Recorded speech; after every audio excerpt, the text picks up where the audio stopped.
Good afternoon, good morning, good evening, happy tomorrow, depending on where you're tuning in. This is 365 Deep Dive. He's John, I'm Andy, and today we are talking end of year workflow and gear. It's going to be a fun episode. I'm really looking forward to it. A little bit more casual than what we've done here lately. So thank you for everybody joining in.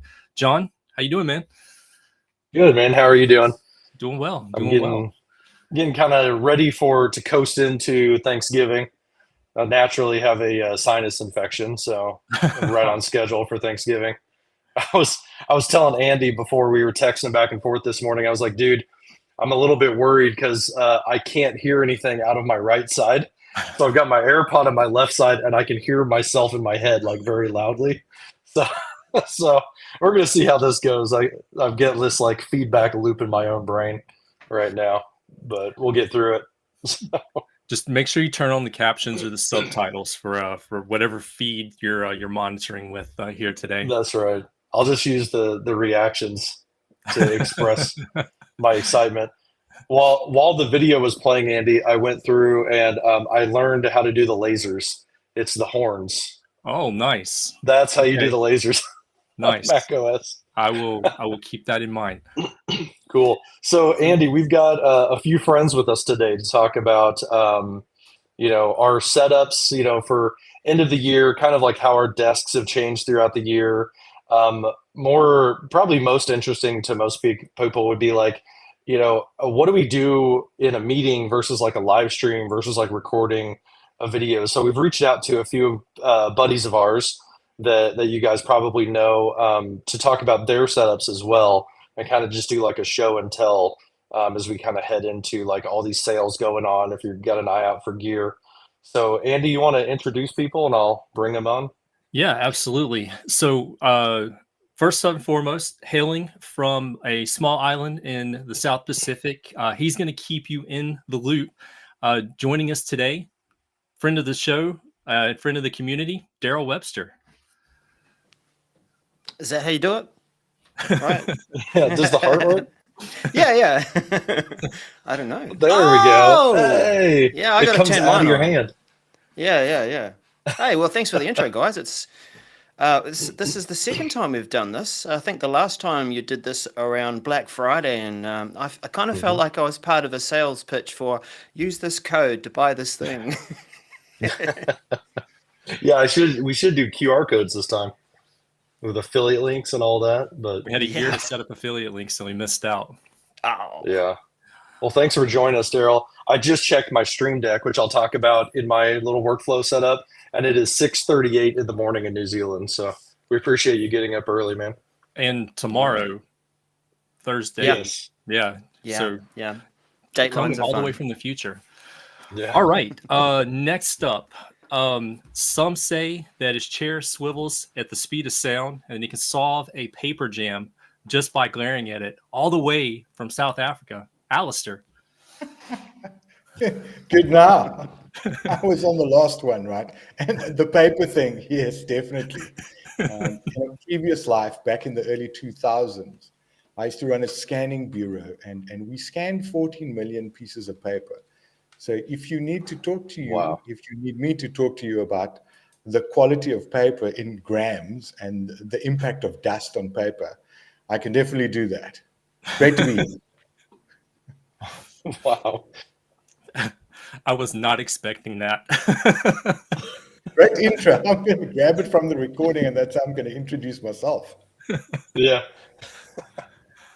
And then lastly, not to be outdone, but some say his coffee mug refills itself and that his keyboard has no backspace because he never makes mistakes. All the way from the Pacific Northwest, Mr. Jeremy Chapman.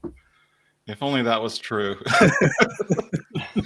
Only I didn't need the backspace key. Hello, everybody. Thanks for having me on the first time. So this is my inaugural, very first episode of this series.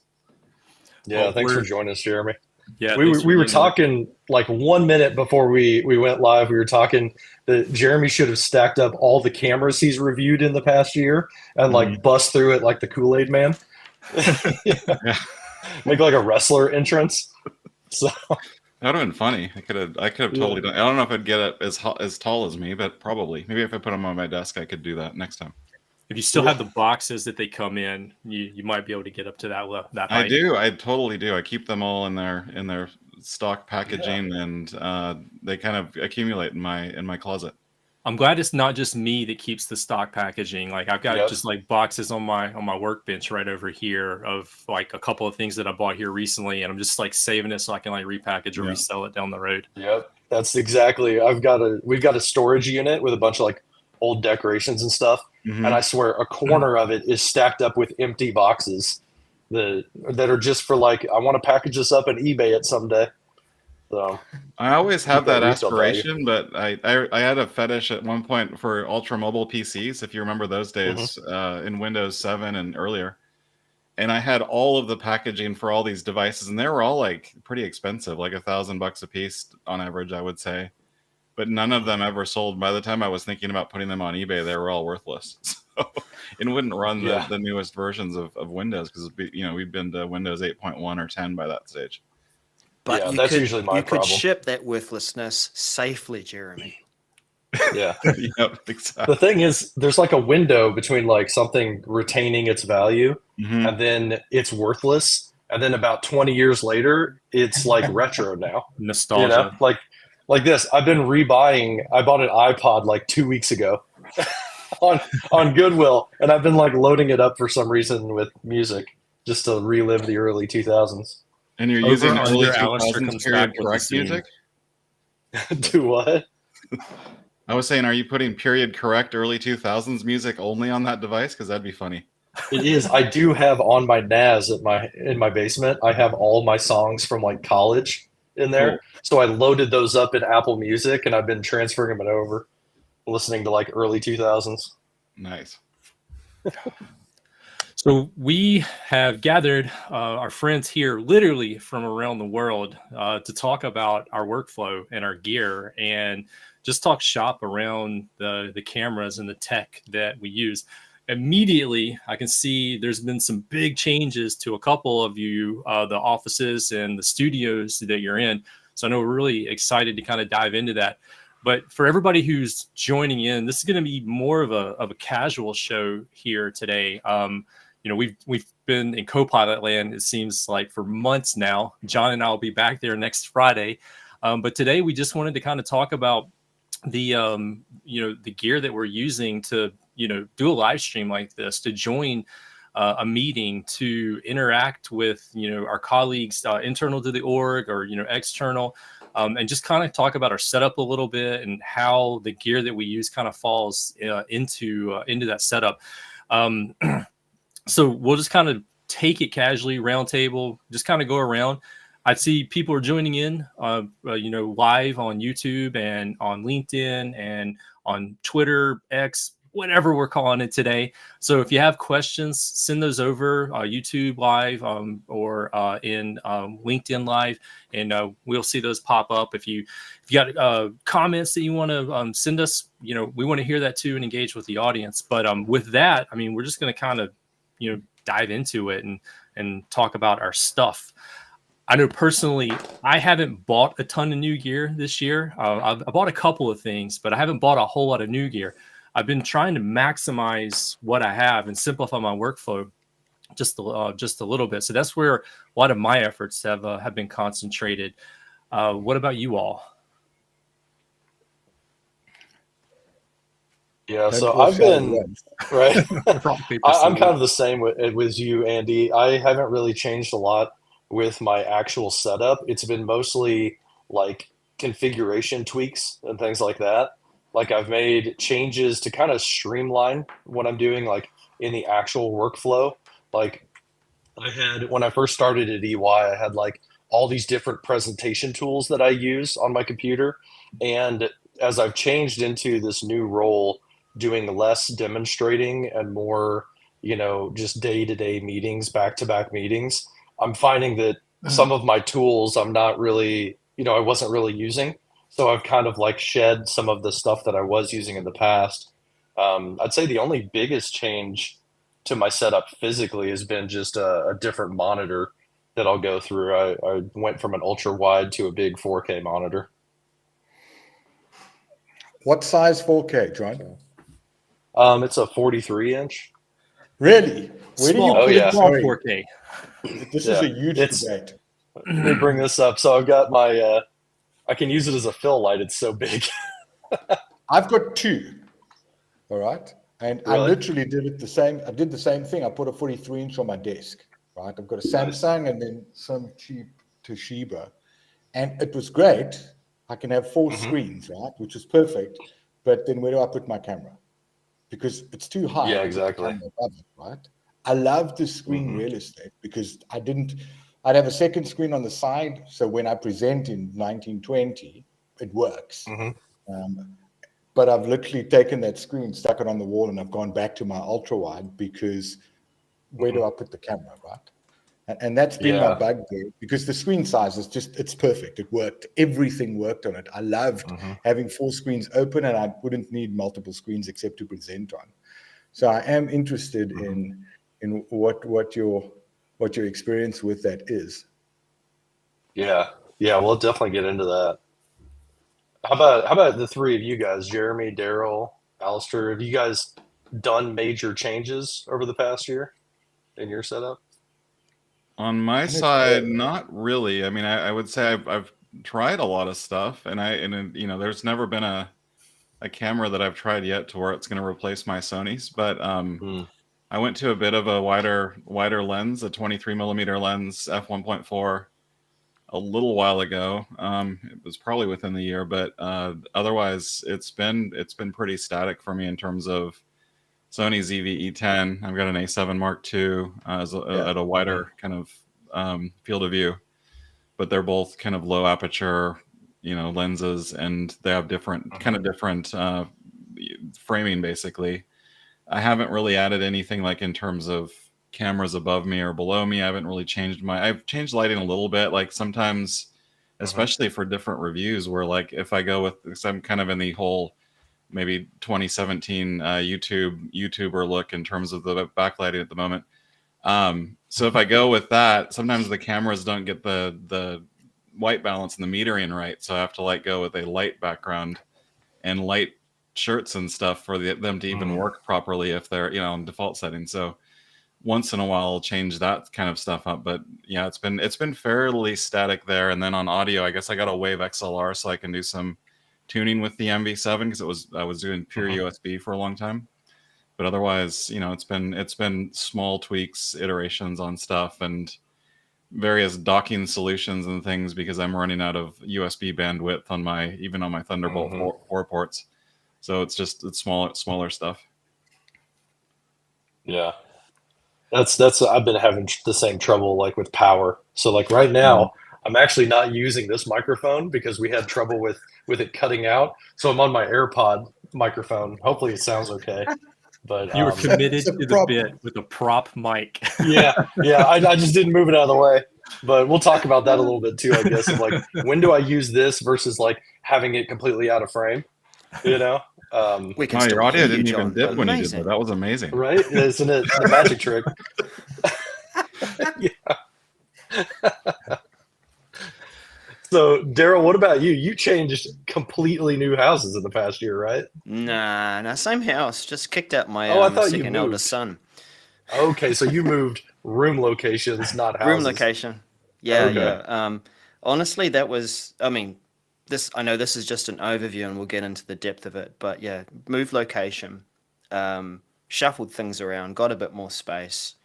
Yeah, I think it's about just trying to make wise choices to suit the kind of things that you do in your space.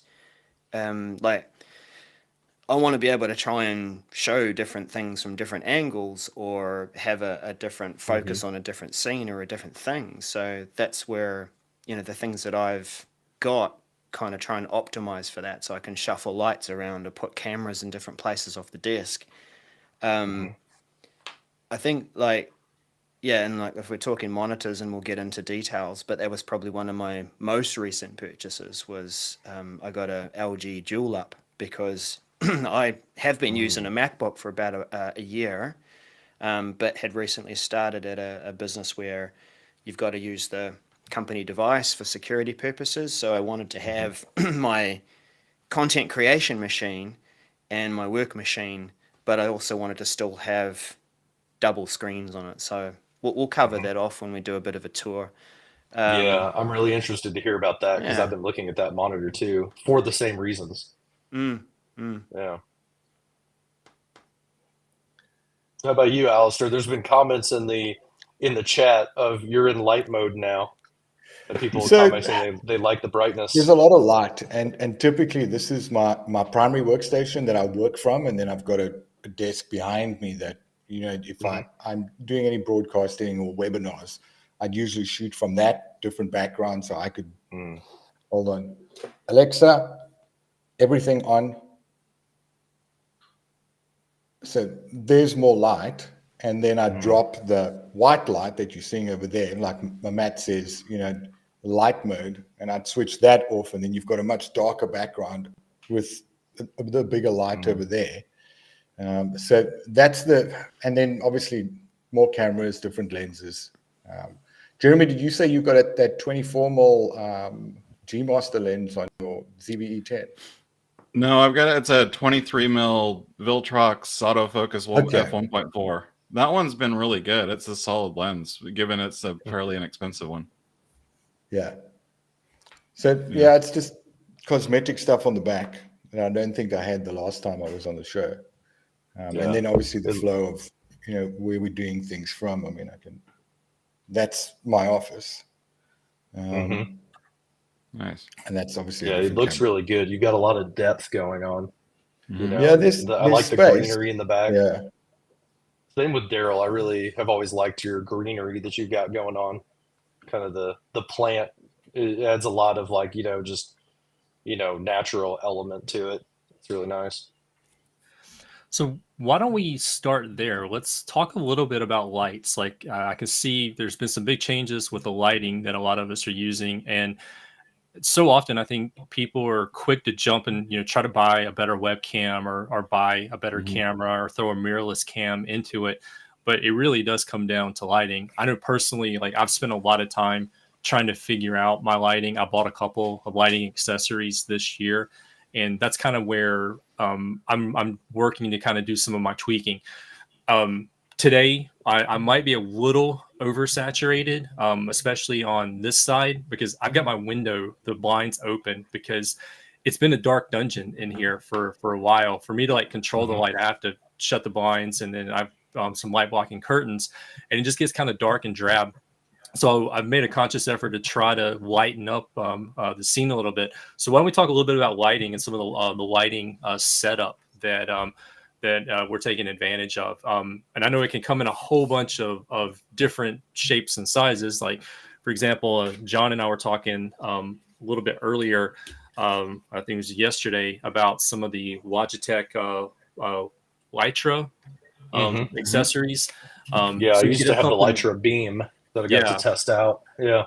So you could have something as small as this and use it as like a key light. And then there's the Elgato key lights, desk mounted, or they come on a standalone stand. Aperture makes some really great small, the MC series, and then there's some bigger key lights. So why don't we dive in and talk a little bit about some of the lighting that we're using and how that's working. And I mean, we can just, like, I guess, go clockwise and kind of go around. Start with Jeremy up in my upper left. All right, I'm gonna make everyone a little bit seasick, I think, with my camera swap, but I'll go to my.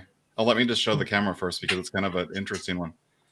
I've got this eMeet camera that, by the way, is all wireless, and it has a detachable microphone, because the problem with microphones in general, not just wireless ones, is that the distance of the camera, because you're a meter or 3 feet away from it, the audio always sounds really terrible. So they've actually developed a way with the wireless. That's a cool idea. So that you're kind of next to your microphone always. And you can link up multiple. That's what the back of this, there's a tube when it goes into focus that you can use in terms of the focus on it. So it actually works out pretty well if you've got a few of them. But let me just switch to the camera now. It's going to be shaky, so I apologize to everyone who's watching. And just let's sign like a liability waiver that you don't get sick. Here we go. So this How does is that mount, Jeremy? So it's got a Does a it have like tripod a mount. It quarter doesn't come 20? with a webcam mount, so you have to use a quarter 20 on it. But Okay. in terms of lighting, since we're on lighting, I won't go to everything else. But one thing, and I get this feedback a lot, especially because I'm doing a lot of budget webcam stuff, and people will be like, "You're using $5,000 worth of lighting. Of course, your webcam is going to look decent." It's not true. So just so you can kind of see inside of this softbox, there's like a $20 or $30 ring light, like a 12-inch ring light. So it's not anything expensive. And the reason why is because I don't have a lot of depth back here. So if I go behind it, it's basically very compact in terms of its mounting depth. And that's one light element. I would say the other thing that's kind of unique, that's a good cheap trick in terms of lighting, because you don't have to run like a overhead bar or anything, is if you use these canned lighting, recessed lighting extenders, you can actually set up hair lights effectively and get addition without messing up your walls and stuff. So one thing I've done is I've just used my normal lights with basically extending the light sockets out so I can have more than one bulb, and then I can direct the pattern of the light and use these as hair lights effectively to be able to dial that part in, because that pops you out from the actual normal front image. If I switch back to my normal camera,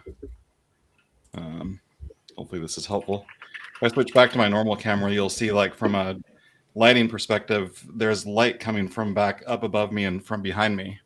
And that's that's what we'll do. Even in the studio, there's a lot of lighting that's coming from overhead on purpose, just so that you get background separation in terms of your silhouette and everything. So that's one trick I thought that was hopefully a nice budget trick. But my lighting setup, probably I would say, if you take out the RGB lights, which are probably the most expensive component, I'm probably only into lighting about maybe $100 or less for the softbox, the ring light, and the overhead lights. And then the rest of it, the RGB stuff, is just kind of more run-of-the-mill Wi-Fi RGB to change the background colors. So that's basically what I've got set up here.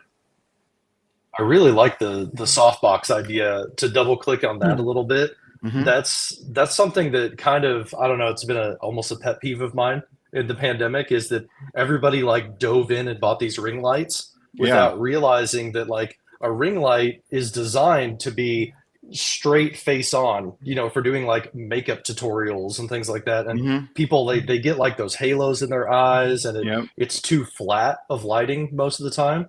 But your idea of like putting it slightly off to the side and then putting it in a softbox to kind of soften the harshness of it, that's like a really good idea for people out there who may have ended up with a ring light and they're, saying like it's too harsh on their skin or something like that.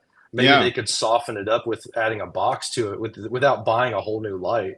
And if you wear glasses, like, that's the other thing.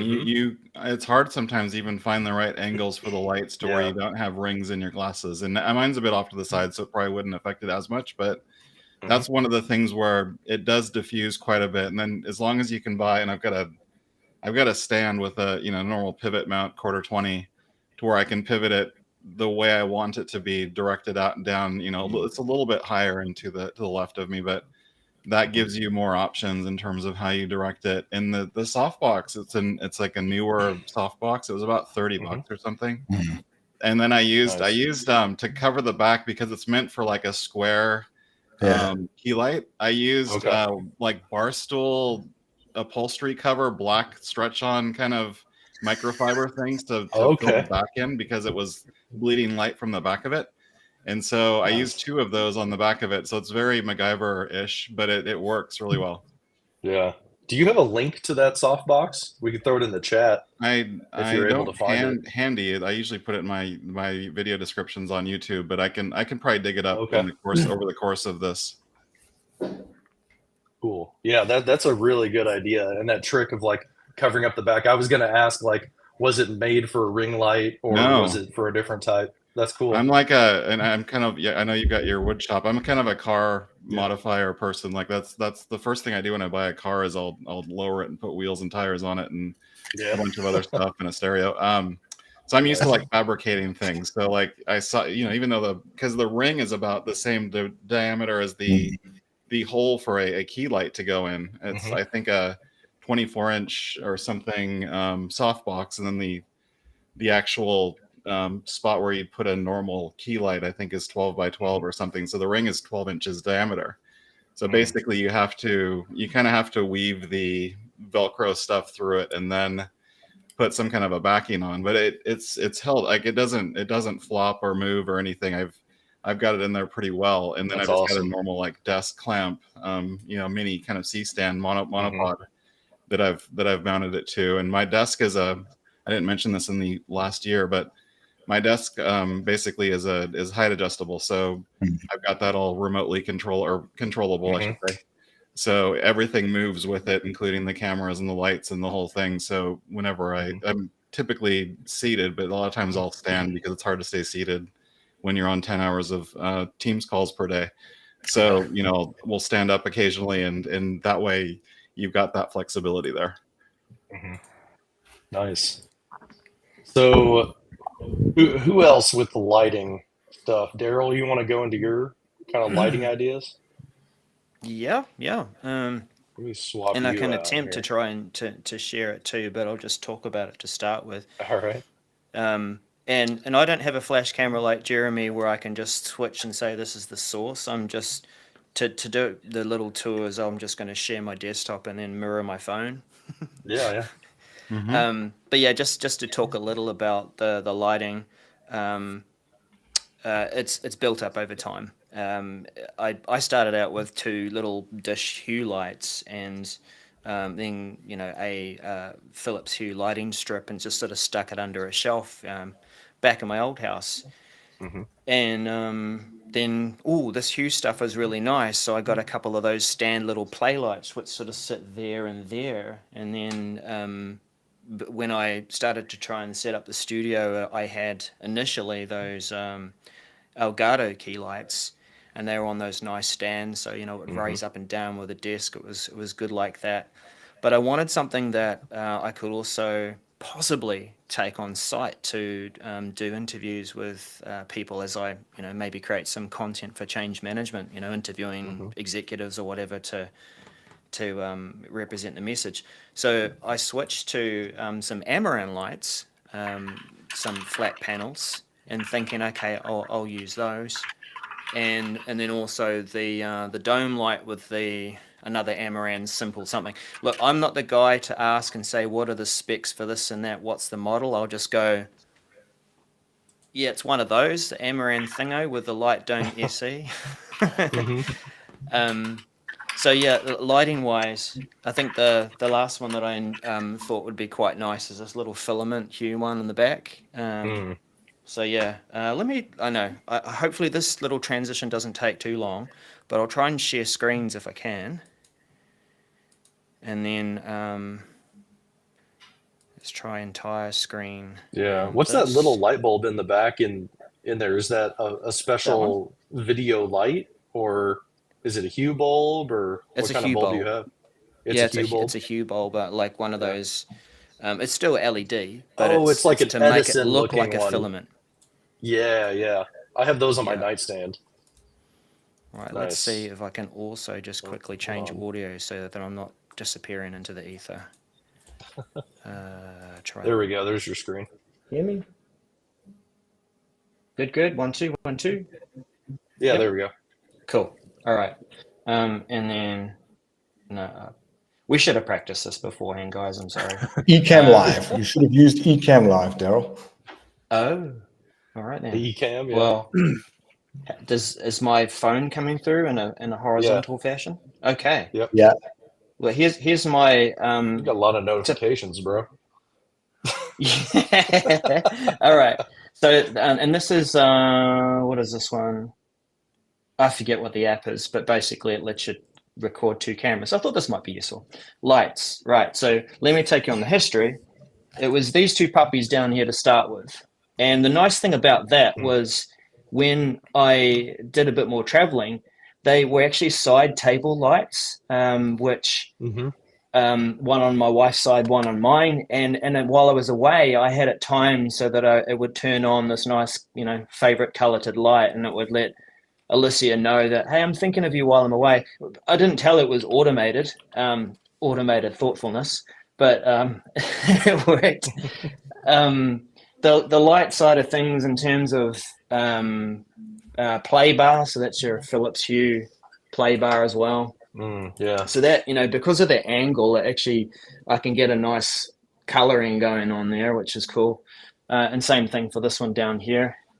We've got some weird stuff going on with one of my lighting strips. So I think this has got crushed at some point, and now it will just remember the last color that was there. And yeah, so that's the little filament one. That's the Philips Hue, which is quite cool. Nice. That's a good trick, because people they don't think about lighting the inside of a shelf, right? Yeah. But it's kind of tricking the mind, because it's you see a light, but you don't put two and two together. Like that light bulb, there's no way that it could light up that top shelf. So you've got to have a play light that's kind of hidden in there. Yeah, maybe. I deliberately didn't have the colors on the background, but that's kind of what it looks like. Should move my face out of the way anyway. So then these lights, trying to get some angles going on and light my face in different ways. I've got my big dome, so that's quite a nice soft touch. And then there's the color panel, so that's another Amaran color thingo. And that means, and Alistair told me about this, he gave me some pointers, that by pointing that up in the ceiling and being able to fill in the corner there, I can change up the colors quite nicely. That's all. So you're bouncing it off the ceiling then? Yeah, that's right. Back wall. Yeah, and I pretty much, if I want to do any kind of recording, I've got these crusty blue, curtains that I want to change them. They're not great, but they do the job. So that's lighting. In terms of that, I'll hand it over now to Al. Unless you got some questions while I got stuff set up. So you're doing similar to what I've got set up. You're blacking out your natural windows so that you only are controlling everything in the room. Yeah, because not opening. I've got this blinds. white fence, as you can see. Can you imagine at certain times of day it'll definitely blind people. Yeah. Wash me out. Nice. All right. I relinquish my time back to the speaker from South Africa.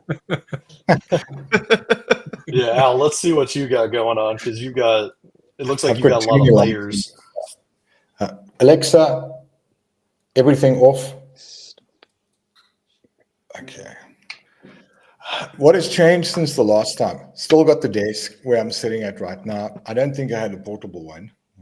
It's a standing desk, so it moves up and down. And definitely, if I had to switch on a light on my desk, not the back one. Oh, your video froze. Oh, I got a frozen video on my side too. And it really depends on what's happening. What you don't factor in, if you've got multiple in front of you. We lost Alistair. Am I frozen? I think your network's dropping out, dude. Hello? Yeah. Now you're back. It was that sudden surge of Wi-Fi commands from the lights.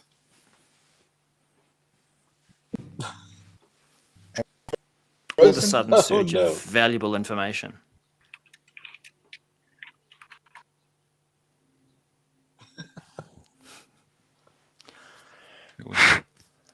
This is the part of the episode where we talk about troubleshooting live. It was so beautifully clear on the upload before until now. Oh, we lost him. Yeah. Oh, we dropped him. Oh, no. All right. Well, Al rejoins. I'll go through my lights if you want, because it's pretty simple setup. So, yeah, I'm going to switch over to mine here. So let me flip my camera over to something else. So iPhone right there. Hey, there we go. All right, so this is my desk setup that I was talking about. It's got the 43-inch monitor right there, the 24-inch. This is the Link Teams display that they've got with like all the compute in it.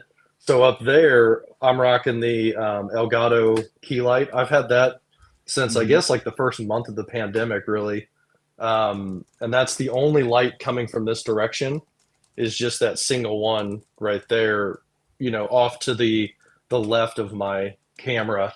And then the reason I'm doing that is so I can control the brightness and the color temperature and all of that with my Stream Deck.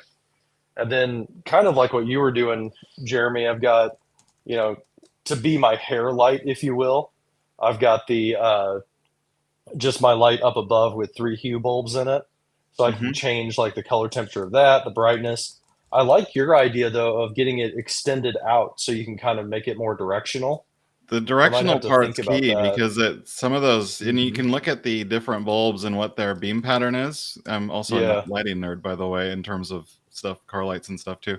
Yeah. But if you look at the kind of the field of width of the actual bulb itself, you want the tighter one, especially if you want like dark background, which I may switch out of at some point, but that keeps it directed right towards the front of the room. I thought about also maybe doing the little key light mini from Elgato, then like clamping it to the side of that light fixture. That way I could kind of position it with like a ball mount, and then I could control it with my Stream Deck. So that kind of remains, a challenge a little bit. And then my other lights here, I've just got like a Gobi lamp right here that can animate light and kind of do like a different color spills. And then behind mine, Darrell, you were showing your play lights. I've got 2 of those play bars up above, like right behind the TV right here. And then I've got 2 of them stuck in this TV stand. I found 2 of them at a garage sale. So I was able to add 2 more. So I've got like 4 hue bulbs there. And then right here to kind of spin it around more, this has a color hue bulb in it, which, I need to figure out, I think, how to move this lamp to a different position. Because if I switch back over to my regular camera here, it's kind of behind me a little bit too much. So if I sit right in the middle, it's almost like, coming out of me. So I may figure out some type of different, move it over this direction more. So use that it you to can your actually see advantage, it. John. Give yourself a green aura. Go on. Yeah. Yeah. A little bit of like a halo. Yeah, like the Right, backlight. there we go. Yeah, when we film sometimes in the studio, we'll actually have a light that looks like it's projecting from your lower back to a gray screen. And it looks there like you you're go. glowing. Yeah. There you gives go. a nice gradient behind you. It's pretty cool. Yeah. So Al's back. Yeah, Carl, I'll have to go over my gaming system here in a little bit and show all the different setup I got going on. It's kind of overkill. So. Sorry about that. My internet. Yeah, no problem, dude. I've had intermittent internet for the last week, and I'm probably going to have to buy new Wi-Fi. It's time to change my Wi-Fi. I've got TP-Link access points everywhere, mesh, and it's obviously a problem. Speaking about light, I do have light everywhere. I think you might have seen my key light on my desk, or I might have dropped off when I did that. Yeah. Did I drop off? I think you did before you were able to get to it. Key light, right? But because of the lights from my screens, I hardly ever use it. I don't need it because I've got additional lighting. And I think a lot of people need to factor in, if you've got a camera in front of you and that's all you're using to shoot, understand the additional light that you're going to get from screens. I mean, if I had to move this, well, no, it's not actually doing anything now. But if I've got black backgrounds, I'm going to have less light on me, irrespective of the light behind me. So it really depends on what your setup looks like. Right now, I've got screens everywhere, so I don't need to add additional light for you to see my face. I'm not controlling the white balance, so I'm probably I could be better. Navigate my load shedding. I've got an inverter, so I don't have load shedding. Just to answer Carl's question in the chat. Definitely, I've got an inverter with a battery, so I don't struggle with load shedding. Load shedding So in South Africa. Yeah, I've never heard of like load shedding being a problem. So I guess you have like kind of inconsistent power. So load shedding, and they actually made an ad about this, promoting South Africa. Load shedding is where your suburb cycles power to the primary power provider, and then they'll cut power to a suburb for 1, 2, or 3 hour stints. And they'll cycle the suburbs, because we've got a problem. We've got one power provider in South Africa. We haven't decoupled that from our country, from government. So we've got this thing called load shedding. We've got a load shedding app so that we know when the power's off. And I've got an inverter with a battery backup. So it's a 5 kilowatt hour battery, and that runs my house for about 4 hours if they do. And we've got different stages, right? That's crazy. Oh, wow. That is crazy. I've never heard of that concept. Yeah. So it's called maybe load something we'll have shedding. to do in the US at some point. Like rolling brownouts, right? Yeah. You'll know what that is. So yeah, I suppose we're going to spearhead sort of solar powered houses globally, because everyone is installing solar panels on their roof with an inverter and a battery backup. You see MKBHD did his entire house with Tesla tiles and all of that. That's what we do in South Africa, so that we get off grid. We're not allowed to push back into grid yet. And I know you can do that in the US too. You know, if you've got additional power, you can push back. Speaking about lights, depending on what light setup you want, I mean, the ring lights work, the Elgato lights work. My original first light was just a soft box with one of those weird cheap dome things in it, right? We've all got those Aperture light dome minis with an actual sort of AMRAN. I've got a 60X in there. So if I really want to do Rembrandt, and when I'm doing webinars, I do it from there. And then you'll get the dreamy look that everyone else has got. And Jeremy does it really well with his sort of Rembrandt shadow or the triangle. I go for the drama, man. It's all about the drama.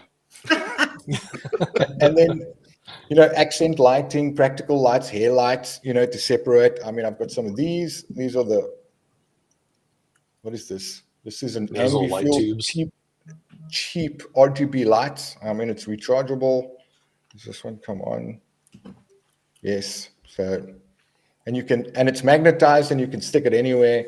And then it's also got a 1/4-20 on the bottom. So if I want to put it on something, I can screw it in and then stick it down. And I've actually got one sitting under the box that's on the wall over there. So you don't have to spend a ton of money on buying some sort of Aperture 120D and a softbox. You can literally buy, I've got a softbox on here that came with these GVM square RGB lights, right? Wi-Fi controlled or Bluetooth controlled. You don't have to spend a ton of money to get the lighting set up right. And to Jeremy's point earlier on, this is a cheap M100 camera with a 16mm lens. And if you get the lighting right, the camera is going to work perfectly fine. I do have some Alexa, everything on. I do have a bunch of other lights. If it's going to come on now. Nothing works. I do have a bunch of lights everywhere else. Hold on, I can do that. You can see it in the back there. Alexa, everything on. Let's see if she listens. There we go. There you go. Now you can see all the lights go on, right? Yeah. So and that's just accent lighting. And because I've got this desk, I can move it around, and I'll have different backgrounds depending on what I want to shoot from. And then there's another camera angle. We'll give you that. So lighting is key. Outside of everything, before you throw money at a camera, buy decent lighting, or at least buy lights. You have to put the link to those little portable lights in the chat too. Yeah. I'm interested in that, because one thing I've been wanting to clean up, if I put myself up big, is this area. It's just very dark because I've got like a black leather couch right there. It's like something to kind of bright up this whole zone right here. Maybe some lighting down below would help. Well, what's his name? Tom Buck has got like 15 lights like scattered everywhere. Yeah, on the floor inside everywhere. of these little cabinets and things. I Yeah. think he's got the aperture stuff everywhere. They're not cheap. I'm talking about like $25 a light, $40 for combo. And these ones actually you can get soft boxes for them. Strangely enough, and they work quite well. I will find that for you. Nice. Yeah, share that with us. We'll throw it in the chat for everybody on YouTube. Yeah.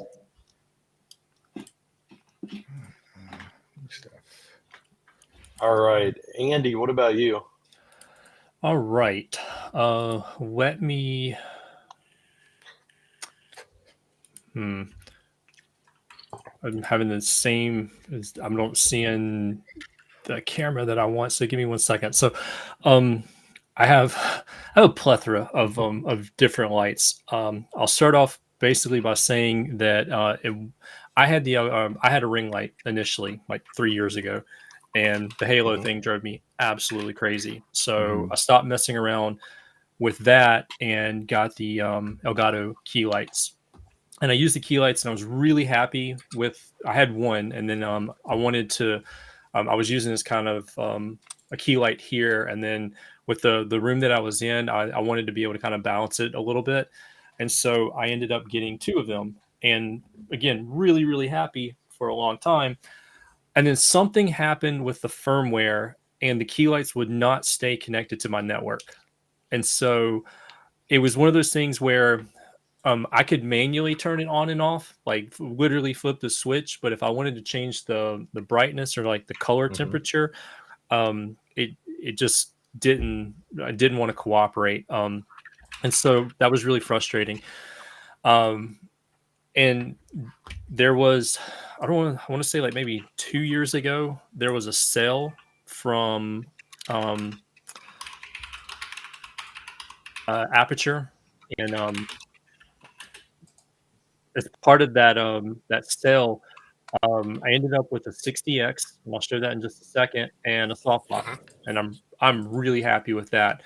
It uses there's an app on your phone, the Sidus Link app. You can control all of your Aperture and Amaran lights from that, and you can set up different scenes. So you can have one light go for one presentation, or you can have the whole plethora of lights go off. So I was really, really happy with that. So let me see if I can pull the webcam up and show you.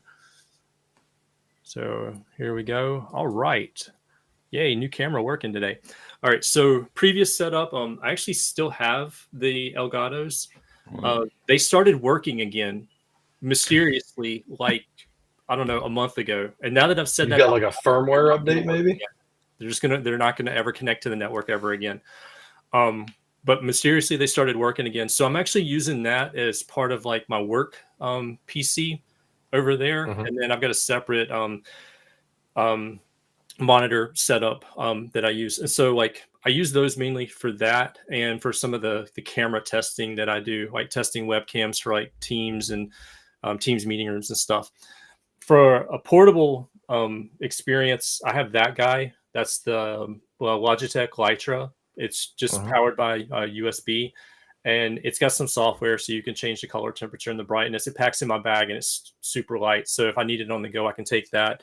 But I also have a few of these guys. These are the Aperture MCs. They got a rechargeable battery built right in. You can control them with the app. You can also just toggle it on. It's got a silicone diffuser. They're super lightweight.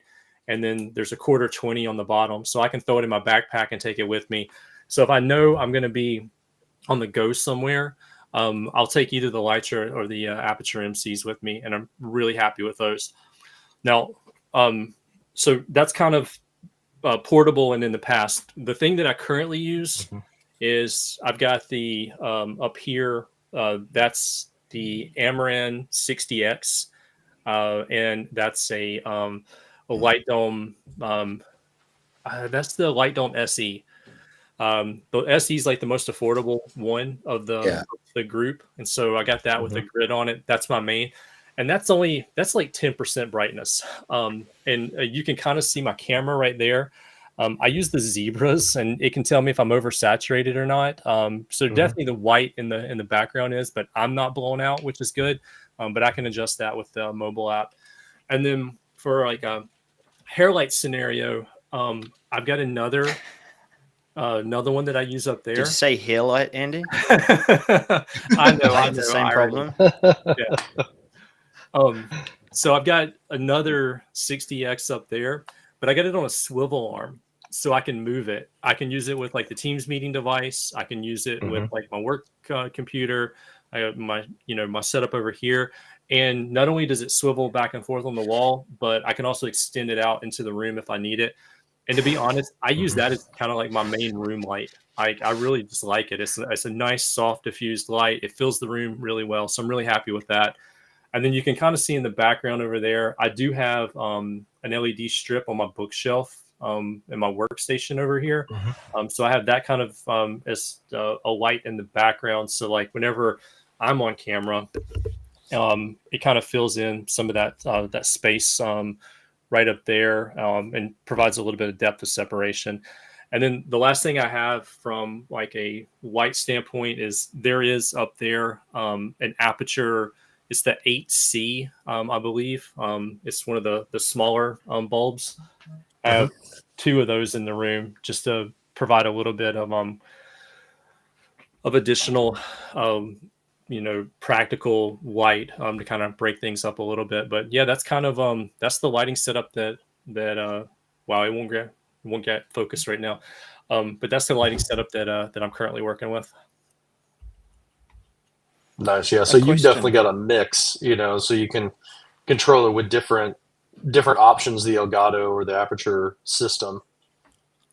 Darrell, what was yours? Yeah. It was a question, and I think that's something that we could all kind of answer. Alistair put me on to this thinking too. If you look at your lights at different shutter speeds on your camera, do you get the little lines that it's that refresh? I have that problem Yeah. with this guy. Yeah. Yeah. So that's something I think that's what I want to go up from, is moving away from the hue lights, which that's the problem. You don't get to, adjust or sync with that. But I think the Amaran is or that range, you've got that ability to get over it. One of the things that I really like about the Amaran and the Aperture lights is that they're non-flicker. They're made for cameras, so that you don't have that rolling shutter thing in it.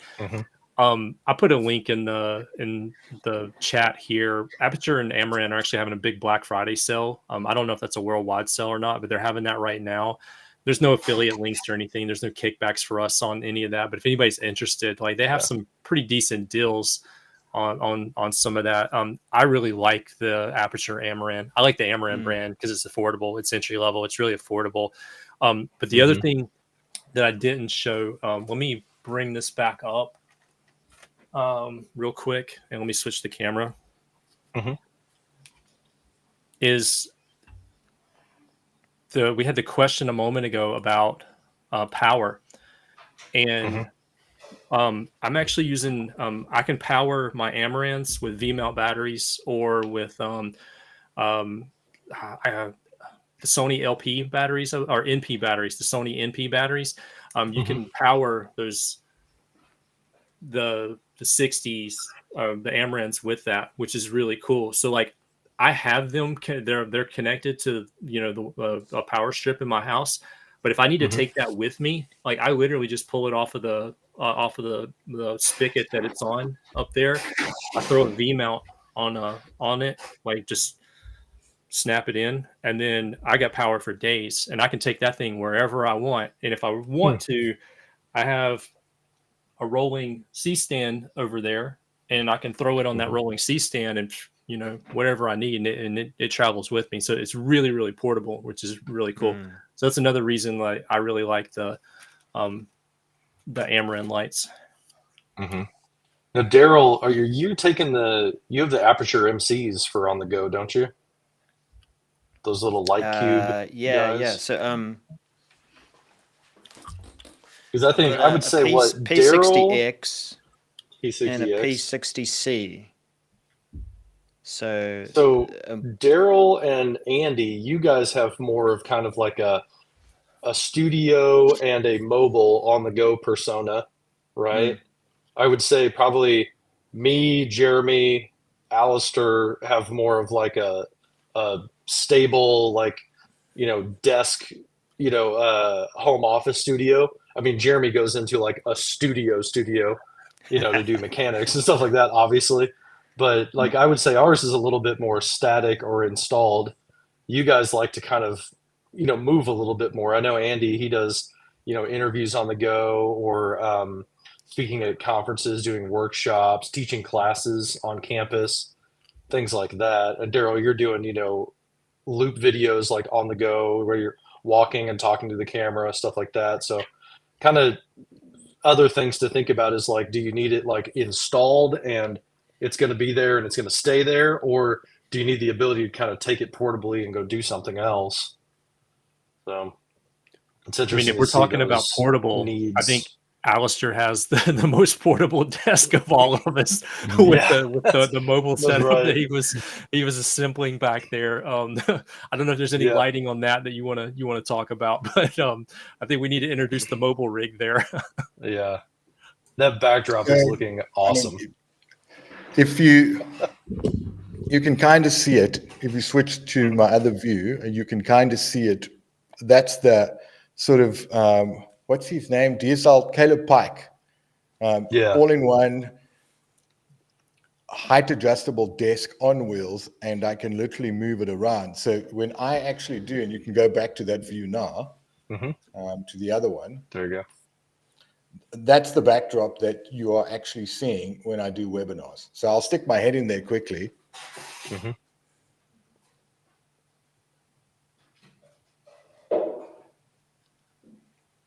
Oh man, that looks so killer.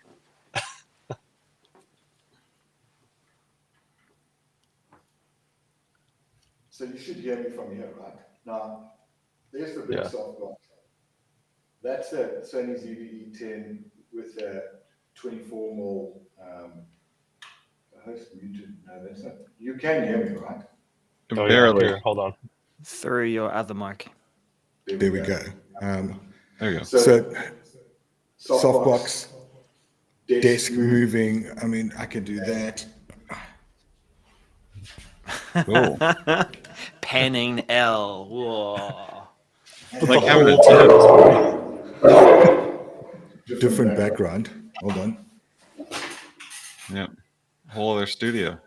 Yeah, I've heard of like turntables for like KPHD. product photography, but I And haven't now heard you of the can, desk being a turntable. change your backgrounds because you might want to have a different background, and that was the purpose behind this desk.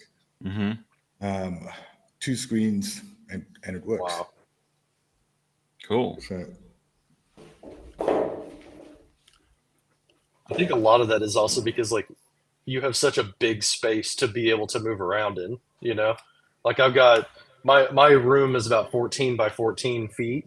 So I feel like I'm kind of locked in to where I'm at up against a wall, and I think a lot of that is also because like the other choices I've made to like have a huge gaming setup across this wall behind it. I don't know if you noticed when I switched on my mobile camera, but I have 2 giant 3D printers right behind my monitor, having a big open space like you do, that's pretty cool because you can basically change scenes in the same room.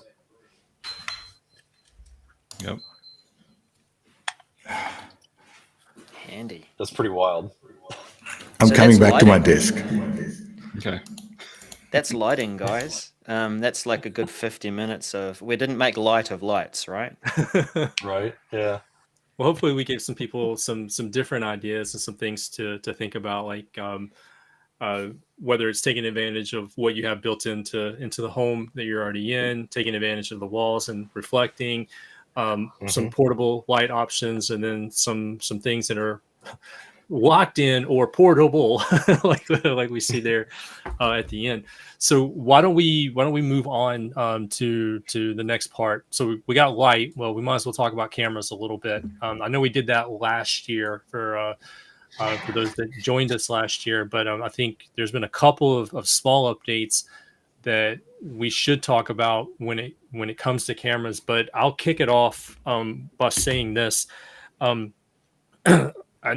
pretty lucky. I've got a mirrorless camera. It has amazing resolution and it does some pretty awesome stuff. But people ask me all the time, they're like, what should I do about cameras? And the first thing I always tell anybody is the most powerful camera you have is the one in your pocket. You can, in most cases, take advantage of that. So like, for example, if you're in Teams meetings all day, you can use the companion mode in Teams, and you can join the meeting on your laptop and then join from your phone and use the camera on your phone, either to film yourself or to showcase things that are in the room. So you don't have to run out and spend thousands of dollars on a mirrorless camera. You can take advantage of the camera that's in your pocket. So Andy, about that, so that's not to be confused with a Mac mode. What you're talking about is joining from Teams on your desktop and join from Teams mobile on your phone, and then you can use that as a camera. Yep. Sweet. Yeah, it's called Teams Companion Mode. Yeah. Yeah. And to that point, I would also say, just having tested probably 70 or something web cameras, the iPhone cameras, I would say from the iPhone 10X or iPhone X all the way forward, even if you have an old version that you don't use as your daily driver, the cameras are going to be superior to almost every webcam on the market. Whether you're using Epoch Cam from Elgato on a Windows machine or using continuity camera, just the computational image kind of manipulation they do is really, really good. So even if you're like weighing up your options to say buy a Insta360 Link or Razer Kio Pro Ultra or something that's in the high end of a webcam, your phone's generally going to outperform it, at least in terms of sharpness, clarity, color balance, all of those things, because that's what most people use, I think, and they've got the science right on it. And so it's actually quite powerful to use an iPhone or a really good Android phone camera as a webcam. The only thing that's the downside of it is if it's your daily driver, then you kind of lose its functionality while it's shooting you, obviously. So it's good to have like maybe the last phone that you had and almost use that and park it on a tripod with a phone mount, and that's gonna outperform, like I said, almost every webcam out there. Yeah, and a trick I've seen too is Belkin makes one, and I've seen a lot of 3D printed options for if you're on a Mac, you can use the continuity camera, and if you have a newer iPhone that is your daily driver, you could use one of those what's it called, MagSafe, the MagSafe charger, mounted up above your monitor, and then you could stick your phone to it and pull it off. Yeah, and then that way you're getting power while you're also, using that. So Darrell's got that on the back of his. It's got the clip that hooks onto your monitor. I just use the pop socket. It's MagSafe. I just use the pop socket, and that works really well. I can position it on behind the screen, and so the cameras are above it, and I can use the high def. But I do recommend like just a cheap selfie stick. This is one I got. This is an Anchor selfie stick. It's got a tripod on the bottom, and then just throw the camera in there. And if you've got an iPhone, you can use the continuity camera like you were talking about, and there's your webcam, and you can take that with you like anywhere, and it's super portable. And it's super good. And like these kind of clamps that you can get that come with the ring lights, they're they're basically free. Like you can buy them for about $4, I think, on Amazon. But once you do that, you can put it on a tripod. One thing I would say, because I see a lot of people using continuity camera on a MacBook, it's the shakiest thing ever because the lid is flopping around typically. And so one thing I didn't like when I went to the raising and lowering height adjustable desk is I had my cameras mounted against my wall before, which they were lock solid. Like right now, I could shake my camera and you can see it move because it's same with me. attached to my desk. But so I have to not touch the desk. But like if you can mount it to something that's not on your desk or not on the lid or not on your monitor, like that gives you next level just not wobbly or stable image effectively. Once you dial the image in, it's perfect. Yeah, you can see how much mine's wobbling because of that cantilever of the desk. Right. Yeah. So why don't we like briefly share maybe our primary camera that we're working with, and maybe a secondary that that you recommend, and we'll just kind of go around. Jeremy, since you're up, why don't you go first? Yeah, my secondary dropped out. Let me see if I can troubleshoot it and get it to work. Just a second. I'm going to go out of frame here for a second. Yeah. Because it keeps doing this. There we go. See if my secondary comes up. It does, but it looks really dark. That's funny. Yeah, now I've got the super mood. It's the lighting hasn't changed, by the way. That's my A7. So I power cycled it, and that's probably why it let there be light. Yeah. See? Super low ISO. What's that? Super low ISO. Yeah, exactly. It probably did something like that when I reset it. So this one is the ZVE10, and I still stand by this being like the best value for money in terms of a camera. It will actually do direct USB out to a device without a capture card. I am using a Camlink 4K capture card, and I've got a Viltrox, like I mentioned earlier, 23mm f1.4 lens, a dummy battery, and literally, even though there's a heat setting on this camera that says ignore high temperature warnings or whatever, this camera, I don't turn it off. Like, that's probably why my A7's wigging out, because it's probably been turned on for like 5 years straight or 3 years straight. But I just leave it on like a web camera, just because I tend to wake up relatively early, and my meetings tend to start at 7:30, 8 o'clock in the morning, and I don't want to deal with powering up everything, even if it was all on like outboard power sockets, and I've got a Stream Deck and everything, but it's kind of always running in that sense, and it's been rock solid. This one, I think I've probably had it turned on since when I got it around Christmas of 2021 or something. So it's been really good. And then I've swapped out different lenses. The A7 that was really dark a second ago, that one I ended up going with a 35mm f1.8 because it's a full frame camera. So the one thing people don't tell you, well, two things people don't tell you that I wanted to share as tips, actually. On the full frame cameras, when you have a different millimeter lens size, you have to go with a higher number, and there's actually a factor and a calculation you can do in terms of what the field of view is going to look like. And there are full frame committed lenses that you buy versus crop sensor lenses. Like, if you put a crop sensor lens on a full frame camera, you got to use crop mode, and then it changes the whole look of the camera. And then the other thing I wanted to say was, like, when you do the RGB lights, especially with web cameras, because they're not very good at metering and getting skin tones and stuff right, you have to change the light tones of your blues and your purples and your greens or whatever to match the color that you want, because the camera sees light differently.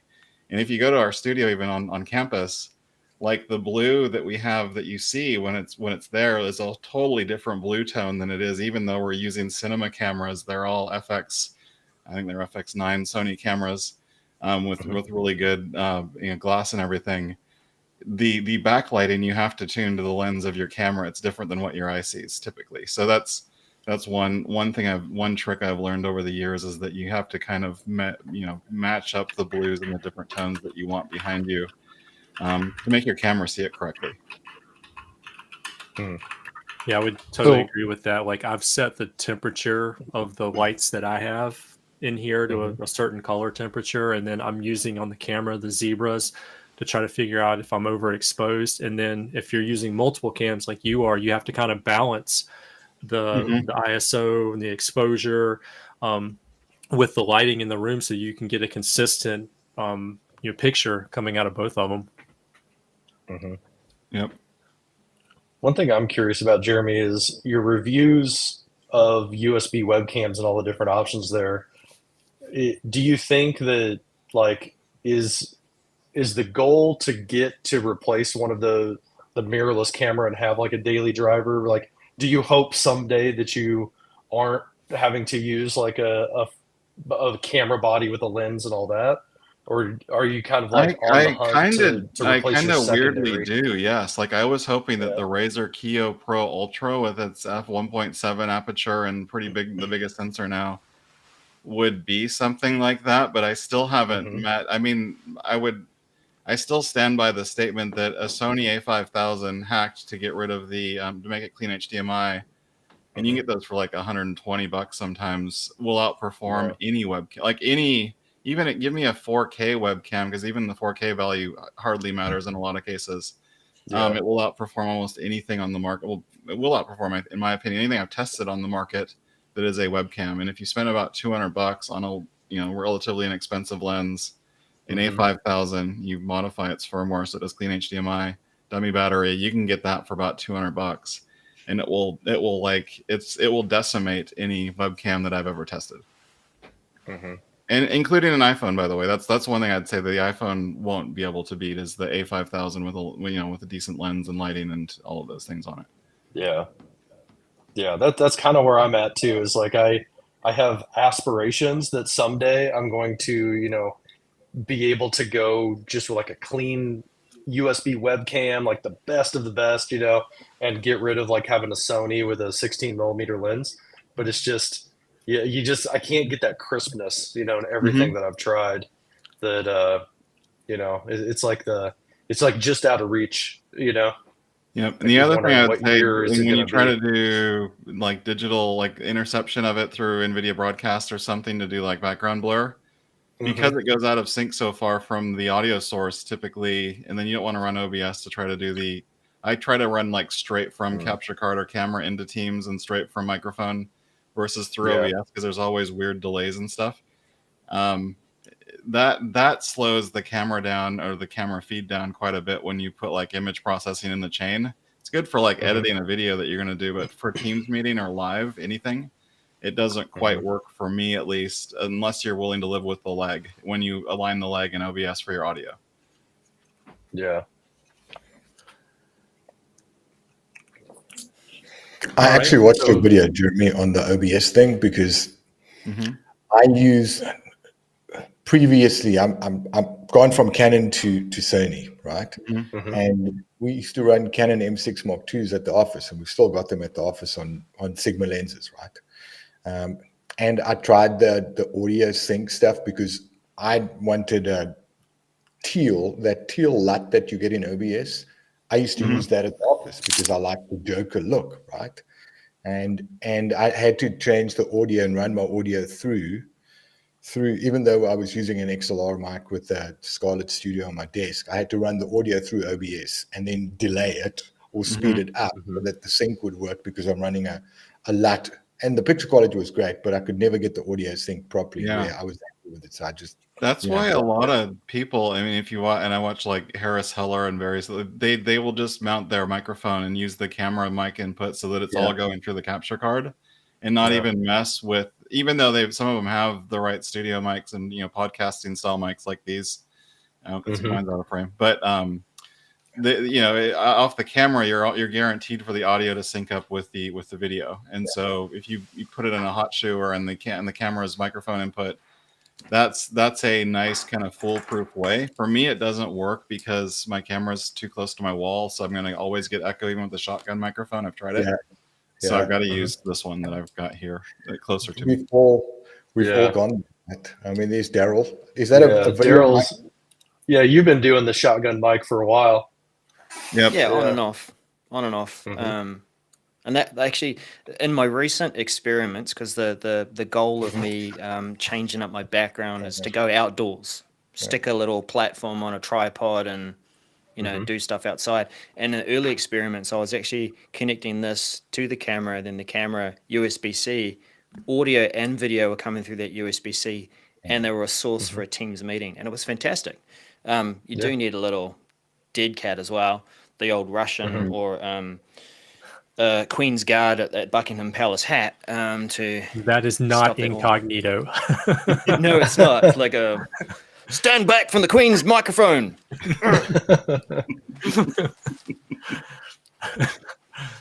Yeah. So Darrell, tell us a little bit more about your camera setup. What are you using studio and on the go? Studio, like Jeremy and I think Al too, the Sony ZEV10. Again, I'm terrible with model numbers and names, so feel free to correct me. Just say loop. Loop.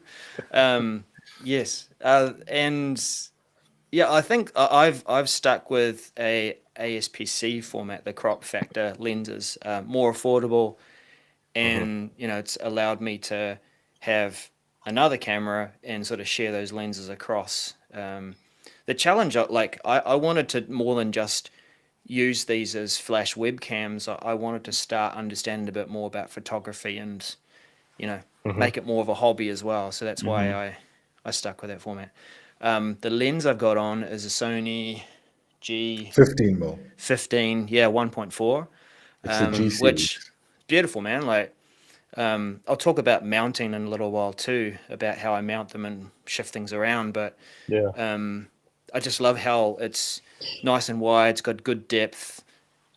It's about a meter away from the back wall, so I can get that kind of nice blur. And yeah, I've actually found that that's also the lens that I'm trying to travel with. But if I switch to this other view, yeah. So that is a Sony A6700, and I'll talk about the setup on top of it there too. Again, crop factor, ASPC lens, and 16 it's a mil. G16 to 55 with a constant 2.8 aperture. That portrait style, you can zoom in a bit, and that, I think that's what I've been traveling with and taking pictures with, so that I've got that one lens that will do a lot of things. Yeah, in terms of like other lenses and bits and pieces. But Darrell, you've gone through quite a few lens combinations. Yeah. This is the latest one now, the zoom, right, that you've got now, because you had a 16 on. Right, so at the moment you'll actually see a vignette. For today, I've popped on a Padcaster Pro teleprompter thingo. Just as a way of saying that this is a thing that I sometimes use when I need to deliver information dense content. Jeremy will understand that for sure. I'm very dense. That's what I like to say. That's not what I meant, sir. Yeah. Yeah, if you want to avoid repetition, there's nothing better than a prompter. Yeah, for sure. How many of you guys are using prompters now? Because I got rid of my prompter when I left Cerner, and I'm really, if I'm going to buy anything soon, I really want to buy that Elgato prompter. I'm curious if you guys are using prompters in your daily driver. Or well, of course, we never use prompters in the studio or at home. Sure, yeah. Really? No, every camera that we have in the studio, like the middle and the left and right ones, all have it. And then at home underneath, the main one I've got here, I've got a lens or a monitor I can use as a prompter, and I've got a Padcaster on my A7. Yeah. So do you use that in like just your meetings and things like that to help with eye contact? The best Teams thing for eye contact that you can do. Like the next best thing is to get a camera that kind of drops over the top of your monitor a little bit, but that's the best way to keep eye contact in a Teams call. Yep. Yeah, because like mine's super close to the monitor, but it's just enough that my eyes are out, especially when I'm looking at the bottom half of my monitor. So I'm really considering that Elgato just so it can be a monitor in and of itself. Yeah. Drag the window over to it really that easily. One looks good. The only I don't like about the Elgato is the resolution, because it's 1024 by 600, but it sounds like it's kind of usable, but you'd have to probably you have to make sure that the display scale is at 100, which is the minimum. But a lot of apps just don't like that small of res in terms of app Chrome, and then you get like a postage stamp in the middle of usable space, and that's the one thing that scares me about that one, given that it's fairly expensive at $300. Yeah, I'll be interested to see how that renders like the complexity of the Teams window. Yeah, so much you'd have to pop out drag your main feed in Teams, I think. Then you lose gallery, and there's trade-offs basally. Yeah. I was using an iPad back in the day, and that was kind of the perfect size. Yeah. Sorry. Yeah, your arms are probably getting tired. We've been talking over. If you can see, let me angle that. You can see how I've got my Anyway, Yeah. we'll talk about postures some other time. um, Andy put me onto that because that was my thinking before this Elgato thingo came out. I wanted to try and use something that I could put the screen on so I could actually have eye contact with people in a Teams meeting. So this is your Atomos Ninja 5 or Ninja V.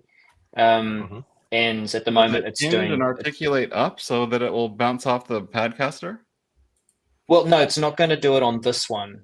Oh. But I've got backing on the upgrade for this Padcaster.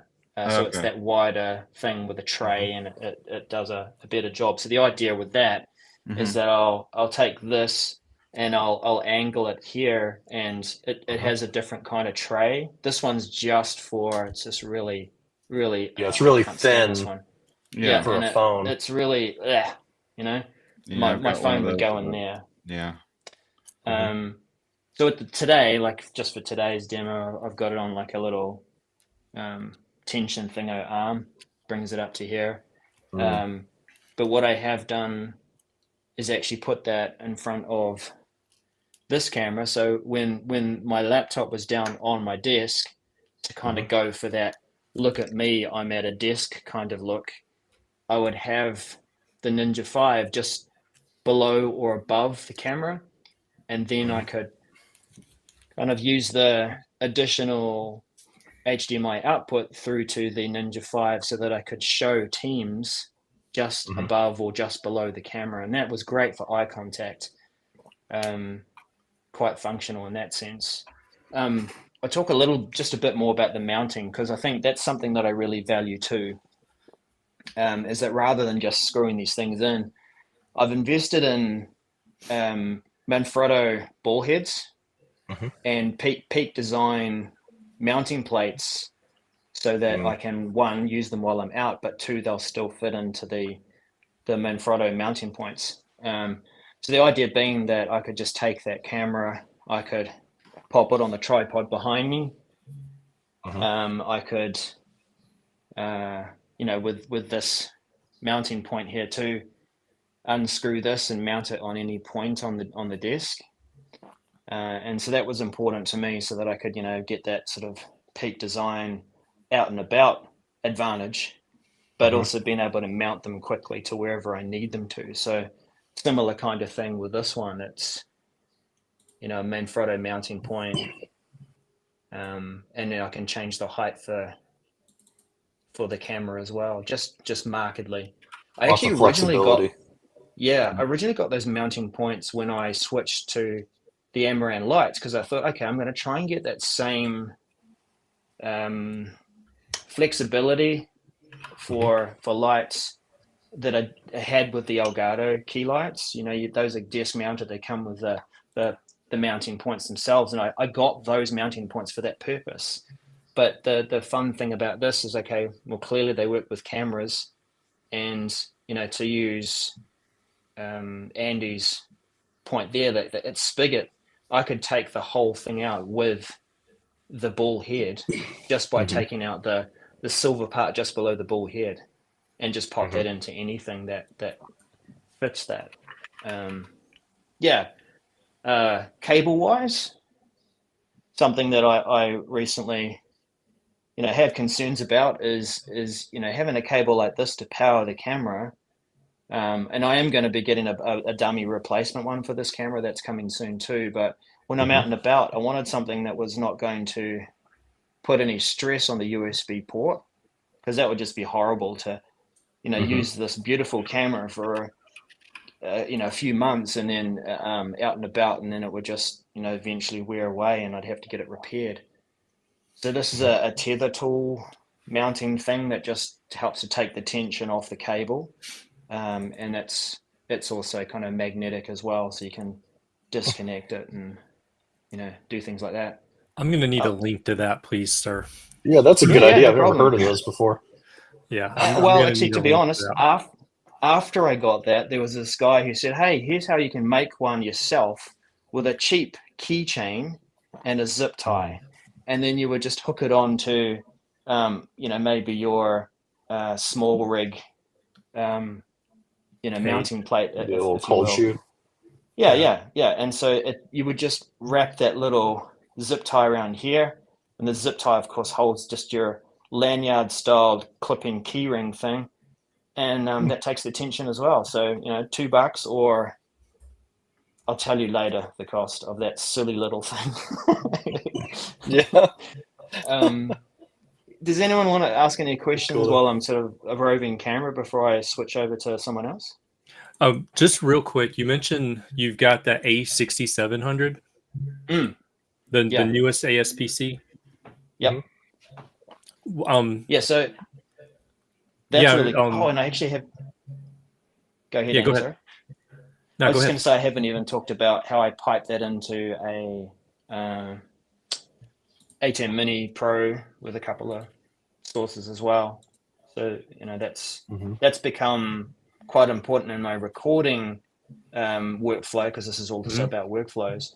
Is that I've got the SSD that I'll pump into that, and I'll be recording multiple sources, so that lets me get like a multicam way of working with different content. So it allows me to, hey, this is Darrell talking front to cam, maybe set a little bit further back with a tripod so I can show more of the desk and give that flat, clean appearance, and then cut over to and on my second point in my little listicle, blah blah blah blah, and I can just chop and cut the content in post. Hey, to expand on that just a little bit, this is a tip that I learned that's really helpful. So if you have like the ATEM Mini that does ISO recording, it'll record all 4 of those channels at the same time. The cool thing about that is if you have multiple angles going and you mess up on this one, just turn to this one and then repeat whatever you were just doing. And in post, it's super easy to fix, and then you're changing the camera angle, and so it's like a natural transition while you're actually doing it. Saves you a ton of time doing editing. So the one of these cables is for the front camera that I'm using, this Sony ZEV10 thing, number whatever. And this cable is HDMI to HDMI. It's actually passing through the Ninja 5. So let's start from the camera end.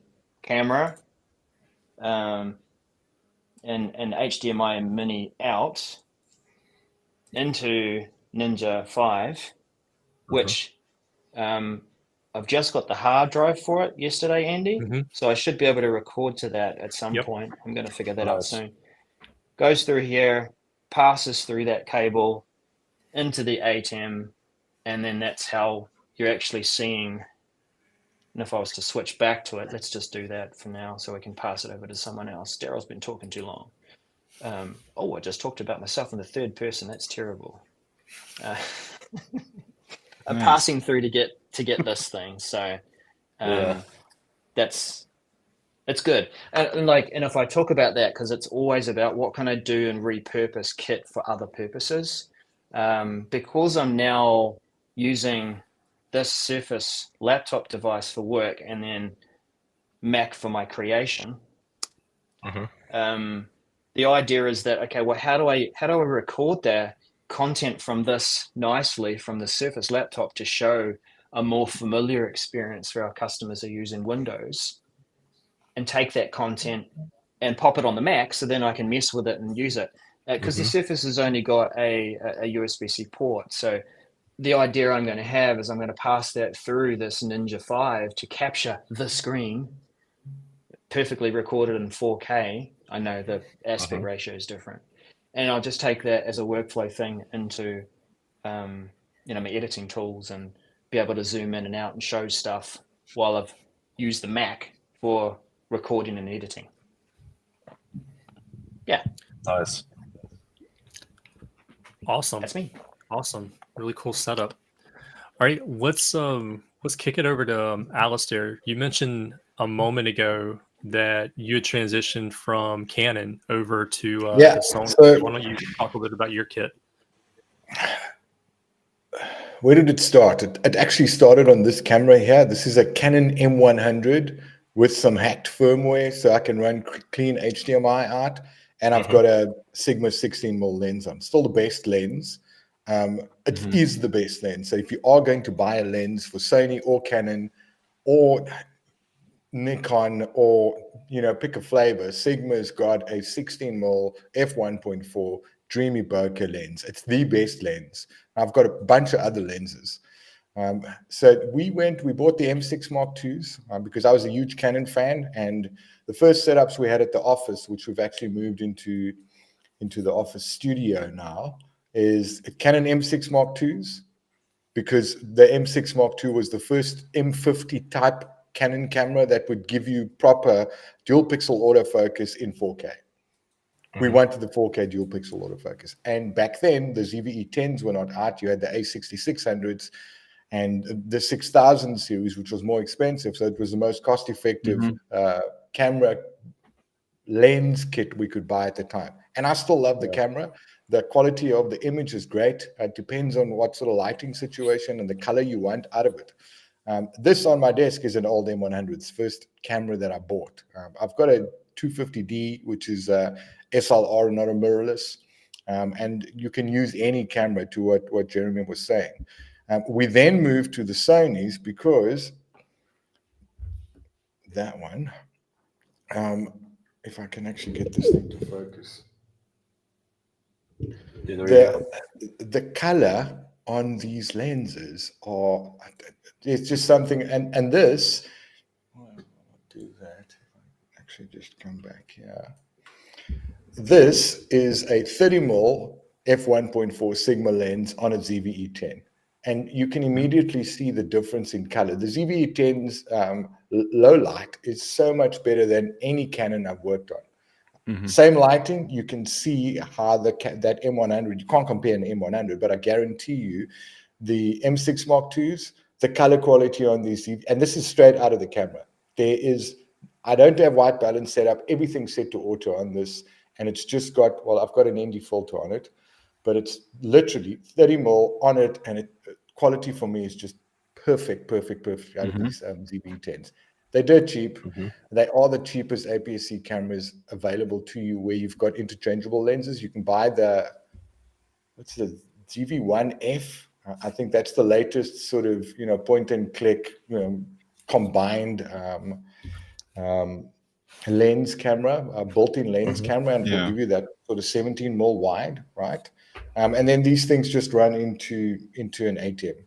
And what's interesting, right, on my Mac over there, that's running into a Camlink 4K, and that's got the ZVE 10 with Sony G Master 24mm. It is the best lens that I've ever owned. But it's 3-4 times that the price. f1.4 as well? That's 1.4. Yeah, it's the 24mm 1.4, the G Master lens. It's just it's dreamy, right? But I mean, you're paying what, $300 for a Sigma all day, every day, right? $350, right? Those things are what? They $1,500, I think. For the G Master, but we got them on special. We got these things for ridiculous prices. Black Friday last year, and they've just gone up in price recently, by like 20-30% for the G Master. But I mean, the glass on the G Masters you can't beat that. And the weird thing is the glass doesn't lose value. If you wanted to sell it secondhand, like I've got a bunch of things that I don't use anymore, like 50mm lenses, for example, and you can sell them for what you pay for them, basically, because there's always a market for glass.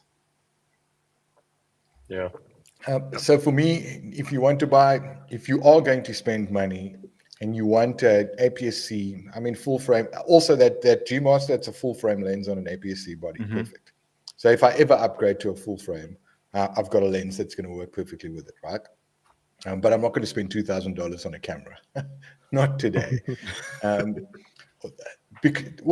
saw the new. Well, I'm not going to geek out on new camera because we all suffer from gas. But Camlink 4K syndrome. Camlink 4K, Sony ZVE 10, and a Sigma 16, and you're good to go. good to go. Even though this is only streaming at 720p, which is strange, right? And the picture quality is great. But this looks better than a lot of 4K images from cameras that I test. Yeah. That's literally, like, I'm not lying, because when you test out, a lot of the 4K stuff is basically lying to you, and it's the 1080p image, for example, and it says 4K and it registers as such in OBS, but it's not 4K. Oh, the little $15 sort of cam link jobs, right? Yeah, those kind of do that too sometimes, where it says I do 4K. 4 of them in my coverage, no, right? not 4K. It will grab it 4K in, but it will push 1080p out. Right. And it's so bad. However, when we get to the stage where we talk about what's on our wish list for 2023 and Santa dropping it off, I've got 4 things that I want. Nice. All G Master lenses, or no, Roadkit in white, because they have it in white now. Oh, cool. Yep. Nice. All right. Well, we've got some wish list stuff coming up in just a bit. John, why don't you tell us about your cam kit? Has it changed any? Sure.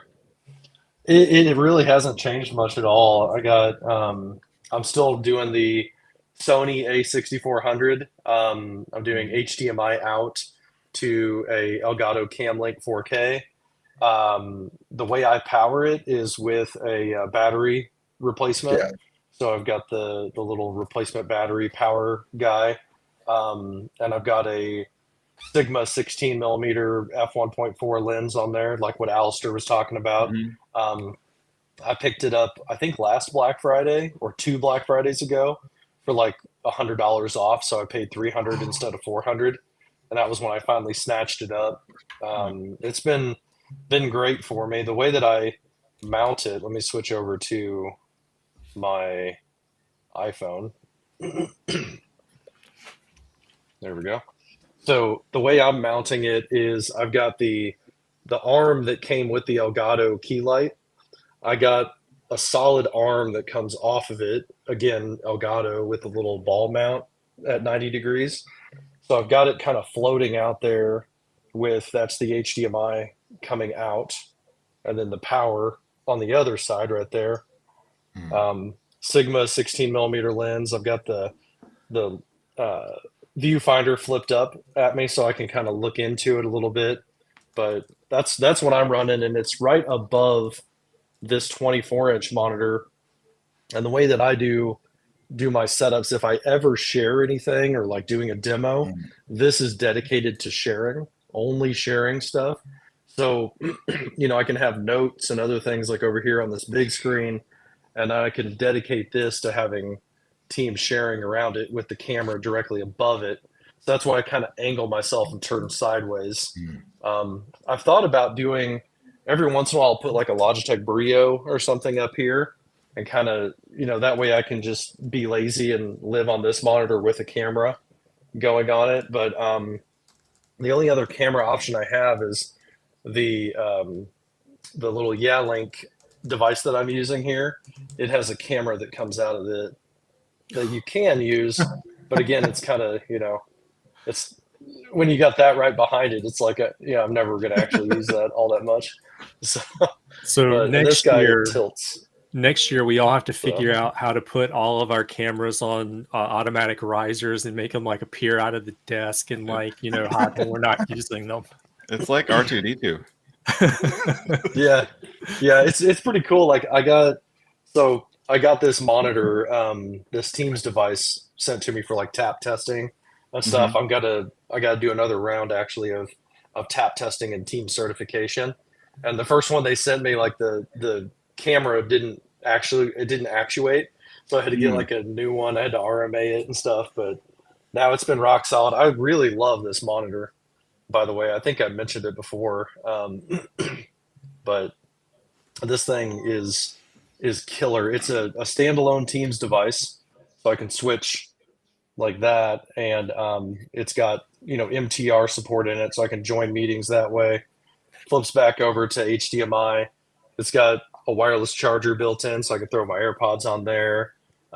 built-in microphone. It's my speaker for my computer setup, and it's touchscreen as well. So I can take it, I can tilt it all the way down to the desk, and I can use it for whiteboarding if I want to, or I can lift it up. What is that? What is that? This is the Yalink A24. So it's their like all-in-one team certified device. Yeah, it's pretty sweet. But yeah, and it's got a camera like built into it, so it can kind of be like your all-in-one setup if you want. Yeah, they're really good for like, especially hot desking. You can set it up for hot desking. So that's awesome. But yeah, that's my setup. It's real plain now. You know, I've tried to do like second monitor or second camera angles, things like that, and I've kind of just gone back to, you know, here's my angle, you know, kind of diagonal across my office. So I've got the most amount of like distance behind me, and just kind of settled on like the Sony A6400 because it works for me. One change is I got rid of my A10 Mini. I sold that on eBay a while back because I was having trouble with it overheating over time. It would kind of heat up, and then the lag, like the distance between the audio and the video would drift as it heated up, and I'd have to like reset everything. And it was one of the very, very first iterations. Is that because there's no power button and you just left it on? Yeah, I just leave everything on. I'm kind of like Jeremy. My camera has been on, I don't know, for like a year and a half or something like that. So I just put leave a it smart always plug hooked up. onto a multi-plug. So my ATEM and all the cameras, when I tell my smart device to switch it off, because there's no plug on the damn thing. I hated it, right? And literally, all my cameras will switch off. Well, I can tell my smart device to switch off everything, and it will include any plugs. So my cameras actually now get switched off at night because I'll, tell it. I haven't hooked up a sensor so that when I leave the room, because you can do that, it's going to switch off, right? But yeah, I'm hoping that ATEM actually brings out a 4K version. I'm not sure if they're going to, but then it's the one smart switcher to rule them all, right? Yeah. I'm curious, like, if they're ever going to update that thing, because it seems like it's about a year or two behind at this point. Yeah, they did it's like do that some with the new Go stuff XLR. Like a lot of those things, they just coast and don't do anything. Like Porsche 911. Exactly. Yeah. And one thing I've been looking at is I saw the Rode. I forget what it's called, but the Rode Streamer device X. that's got. Yeah, it's got the XLR. Streamer X. Yes. HDMI capture card. It's like, I could maybe combine a couple boxes into one. Yeah. But Streamer X it's has kind of 4K like with XLR. So it's like, if it ain't broke, why fix it? Is kind of my attitude right now. And I noticed you're doubled up on Stream Decks. You've got the XL and the other one with the knobs. So do you use everything on those? I am not using a whole lot of it right now. Okay. Let me share this screen real quick. Who doesn't have a Stream Deck? I think that's the question, right? Right. Like standard issue at this point. Yeah. For my Stream Deck, I've got two of them. And for my Stream Deck XL, what I've got is I use more buttons than this on my work computer, because my EY computer, I'm in Teams all day. So I've got all of these buttons are full of Teams actions. Yeah. So I've got like toggling the camera, the microphone, all the reactions at the bottom. I'm on my studio computer right now, so I don't use the Teams buttons on it as much. On this one of my favorite things is the world clocks.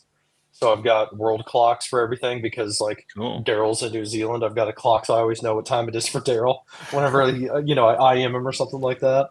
And then EY, the vast majority of people I work with are in London, so I've got like a UK clock just all the time, so I can see like what the time differential is for the people I join with over there. And then on the Stream Deck Plus, this is my setup for that. So I've got my music playback controls. This is my lighting. This is a companion button, so it does my hue lights and my key light with one press of a button. I kind of go into video mode. This switches my audio from my earbuds to my Link speaker. I can control my microphone levels with this. This is my lighting between the Elgato key light, so I can turn that up if I want or down. If I click it, it also goes to my hue lights, so I can like change between my background lighting or my front. This one's just a system volume, so it'll control my volume on my Mac. And then this one, this is my monitor light. So if I've got this app right here, I forget what it's called, but it controls my monitor brightness, and I set it up to a keystroke command. So if I bring up this, like now it's kind of blowing my face out a little bit too much, I can turn this dial and I can adjust that monitor down. So I can control it like a fill light.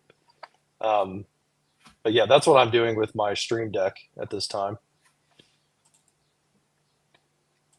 I'll stop sharing that monitor. There we go. I'm adding clocks right now to mine. That's the best idea ever.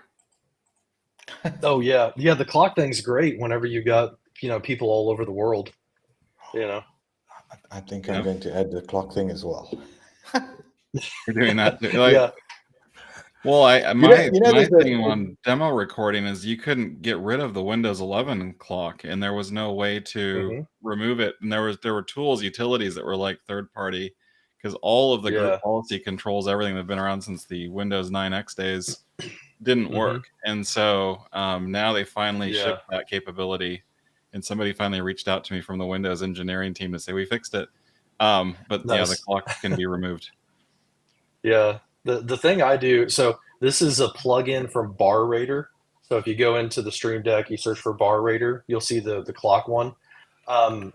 What I've got also is I'm going forward in time, so that I've kind of got like time zones, they're in the proper order.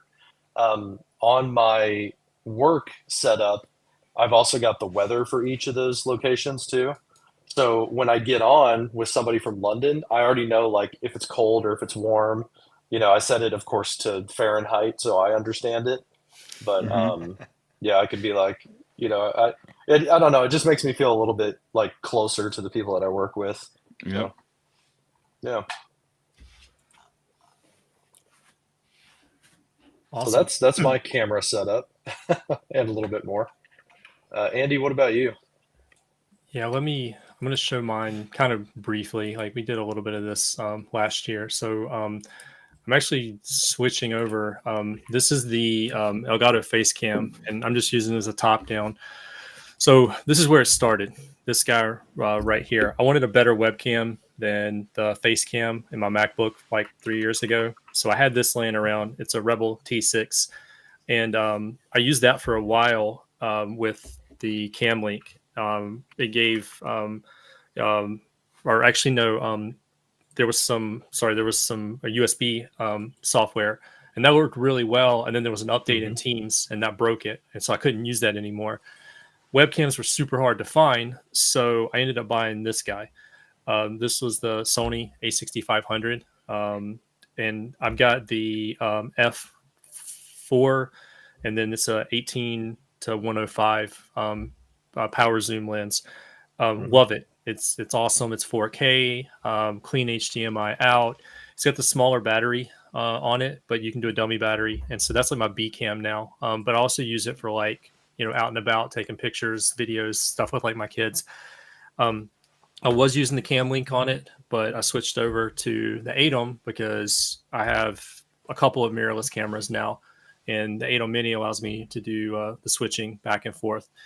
My primary cam, though, today, the one that not pictured here, but the other one, my primary camera is actually a Sony A7 IV. It's a full frame mirrorless cam. It's got USB out, so I can use it directly as a webcam, or I can do the clean HDMI out through a capture card. It's great. It's also got the bigger battery, and you can just basically just plug it in, and I don't even have to use a dummy battery anymore. So that one's great, but that was a work type deal. So I use that mainly for like all the recordings and things that I do. This one's my like portable, throw in the kit, take with me, and then, you know, fun and stuff and home type setup. I still have a bunch of webcams. I've got the one that's up there. I got these guys because I'm constantly testing webcams with like all the different teams' experiences, the companion cameras, and, you know, everything that was like releasing the team's architecture. So I know the ins and outs, and I can train people on it in the organization. To Jeremy's point, even though it says like 4K, it's not like, you know, in most cases, it's not like a true 4K. Like the 4K coming out of the Brio here is nowhere near as sharp as like the 4K that's going to be coming out of the mirrorless camera. The depth of field, the, you know, things like that. So huge difference. And I also really like having the ability to switch camera angles and kind of break it up a little bit. And that tip that, you know, I mentioned to Darrell earlier, like if you have an ATEM that actually, this one doesn't have it, but if you have one with the ISO, it'll record all four at the same time. And if you mess something up, you just switch to the other camera and just start talking to that. And it makes post-processing so much easier. That being said, I've had the A7 IV for over a year now. It's been great, but the lenses on the 6000 series are significantly more affordable. They keep their value. They're just as sharp. I went with the F4 because I don't need a 1.4. I like the power zoom because I get an 18 mil to 105, and I actually have a similar lens for the A7 IV. And I like the focal range. I can go wide for like landscape, or if I'm in the office, or I can zoom in. And the cool thing is on the A7 IV, the one that I have there is a 24 to 105, but you can go into APS-C mode, and it like gives you another 1.5 zoom in the camera. So like you take a 105 and, you know, you multiply that 1.6, and you get super ridiculously long telephotic lens out of it. And like Darrell, I like to multi-purpose my stuff. Like I like to, you know, go here and there and everywhere. And so the most recent acquisition that I have is this guy. This is the bring it in the picture. That's the DJI Action 4. Now, I have 2 kids, and so I'm like, let me get a little action cam, and, you know, I'll chase them around and do stuff. Took it to Disney not long ago. That was a lot of fun. Took a lot of video there. I've taken it with me to some conferences. It's actually in webcam mode right now because it has USB-C webcam mode built in, and it's 4K. It's cool. Powered by the computer, which is pretty awesome, and so I can use that as my webcam if I don't want to work with my phone. So let me switch it over to that one. So I'll bring that into like the webcam view. Right now it's on super wide. I'm not sure what the focal equivalent of that is, but I have the ability to change that up and make it de-warp it. There's a couple things happening here. So my computer is doing a portrait zoom. That's the Mac's doing that. And then it's also doing kind of a background blur. That's not actually built into the camera itself. I can actually turn that stuff off. So if I go here, that turns off portrait mode, that turns off studio light. So that brings it more into the webcam. And then I can unlock the screen. I can go in and I can say field of view. So I can go like there's the de-warp, and then I can use this as like another webcam if I need it. And it packs down super light in my backpack. So that's some of my camera setup, but I like to multi-purpose and kind of keep my options open. But my daily driver is this one right here, the one that you're seeing. That's the A7 IV with the 24-105 f4, which is an amazing lens, and I'm able to multitask with that. And that's what I got for a camera setup. I think camera-wise, I'm good for a while. I did briefly, look at the FX30, the Sony FX30. That is amazing. I'm curious, Darrell, offline, maybe we can. I'm curious why you went with that A6700 versus like the FX30. I've thought about that one, but like, you know, I'm really good with like what I have now. I've got a couple of options for some portability, And the only reason I've held on to a couple of these cameras is because I just don't want to go through the hassle of like trying to sell them and deal with that. It's and I can do some multicam stuff, so I'll keep them around. Yeah, it's nice to have options like that. I'm a camera nerd. I love cameras. I think we went through everybody's camera setup. If you want to switch to audio real quick and chat about audio, we got Scott was asking like, how are you getting such clean audio going in your setup? So I'm actually using the same microphone that I've been using for like the last 2 years. This is the Rode NT USB. It's a USB powered mic. It's super small. Let's see if I can bring it into the frame. But like super duper small. Audio out of it's really great. And then I'm not even using the Rode Connect software today, but the Rode Connect software is amazing. So the Rode NT USB, that's my main like Teams meetings and stuff. If I'm on a webinar, I'm using the Rodecaster Pro 2. I like the audio out of that. It's really nice. It's got sound effects built in. I can control system sound and everything that's being fed back into the recording through that, and it works really well. Other than that phaser thing that happened with the Teams meeting stuff that we were testing last year. It was like a Teams notification, and it sounded like a space train phaser. Yeah, it was like looping back the Teams sound back into the. Teams engineering contacted me after that that webinar, and we did some testing, and they took some files, and I think we kind of figured some of that out. The only other thing I'll mention about audio, so we can kind of keep it going, is Darrell had some of these on his desk, and I swear by them too. The Rode Wireless Goes too. Like if I'm going to go and have a travel kit, like the lightest travel kit that I can get, and I want to have like a couple of cameras, I'll take my iPhone, I'll take the Action Cam, and then I'll take the Wireless Goes. And like that. You like them, Andy? They're my new clip-ons. I don't wear them on my ears. But man, like you can't like you get a wide angle camera, you get the wireless lavaliers, and this packs in your pocket. You can put it in a fanny pack if you want. Like it's super lightweight. I do actually have the lavaliers that you can run under your shirt to go with this, which are super nice. Audio quality is great. Battery life on these is really good. And they're small enough I can pretty much take them anywhere. So like that's a lightweight audio travel kit. But as far as mic goes, the NT USB Mini, that thing's been just amazing for me. Yeah, you've been running that for a long time now. Yeah, I really like it. But that's the other thing, right? If you invest, you end up using it for an infinite years. amount of time once you get something that just works. Camera and audio. I mean, this is a pod mic. I've got a Scarlett Studio that I've had for about 5-6 years as an XLR, an audio controller. The new pod mic USBs, if you don't have an audio controller, go buy the pod mic USB. It's $100 more than these. I didn't know they had that.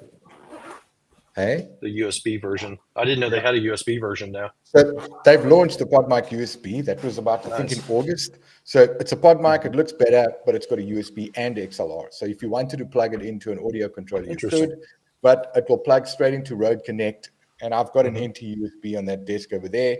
Fantastic thing. But you suffer from gas. So I want a PodMic USB. They've got white PodMics like this. White. Yeah. They've got a white PSA 1 arm.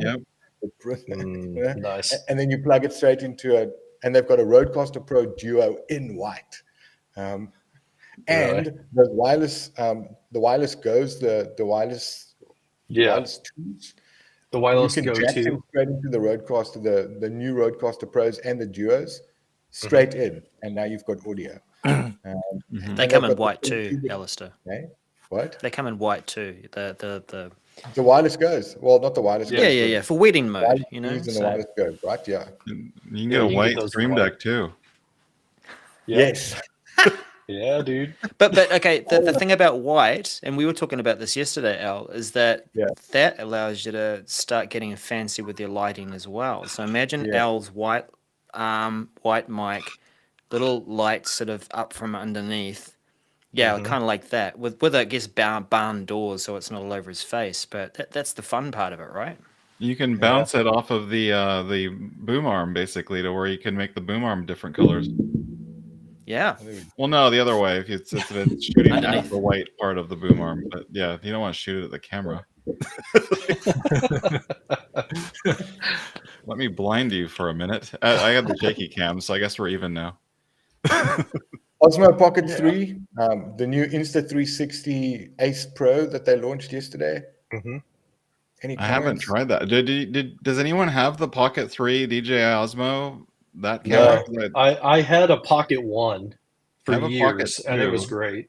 Yeah, Pocket 2 is amazing, and I just wish it had because you said that what was it that you had, Andy? It was a DJI device that had webcam mode. I'm just curious if they ported that over to the Pocket 3. They did, I think. Oh, that's cool.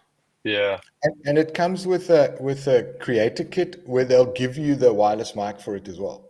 Yeah. The Pocket 2 I had the creator bundle, and that's the best travel camera I think that I've ever used. Because it's in proper 4K too. Like that one's we say what's not and is proper 4K. Like the DJI stuff solves it. Like it, even though it's small sensor and everything, smallish. I think it's a 1-inch sensor on that camera. Yeah. So the Insta360 Ace Pro trashes the DJI and the GoPro in low light.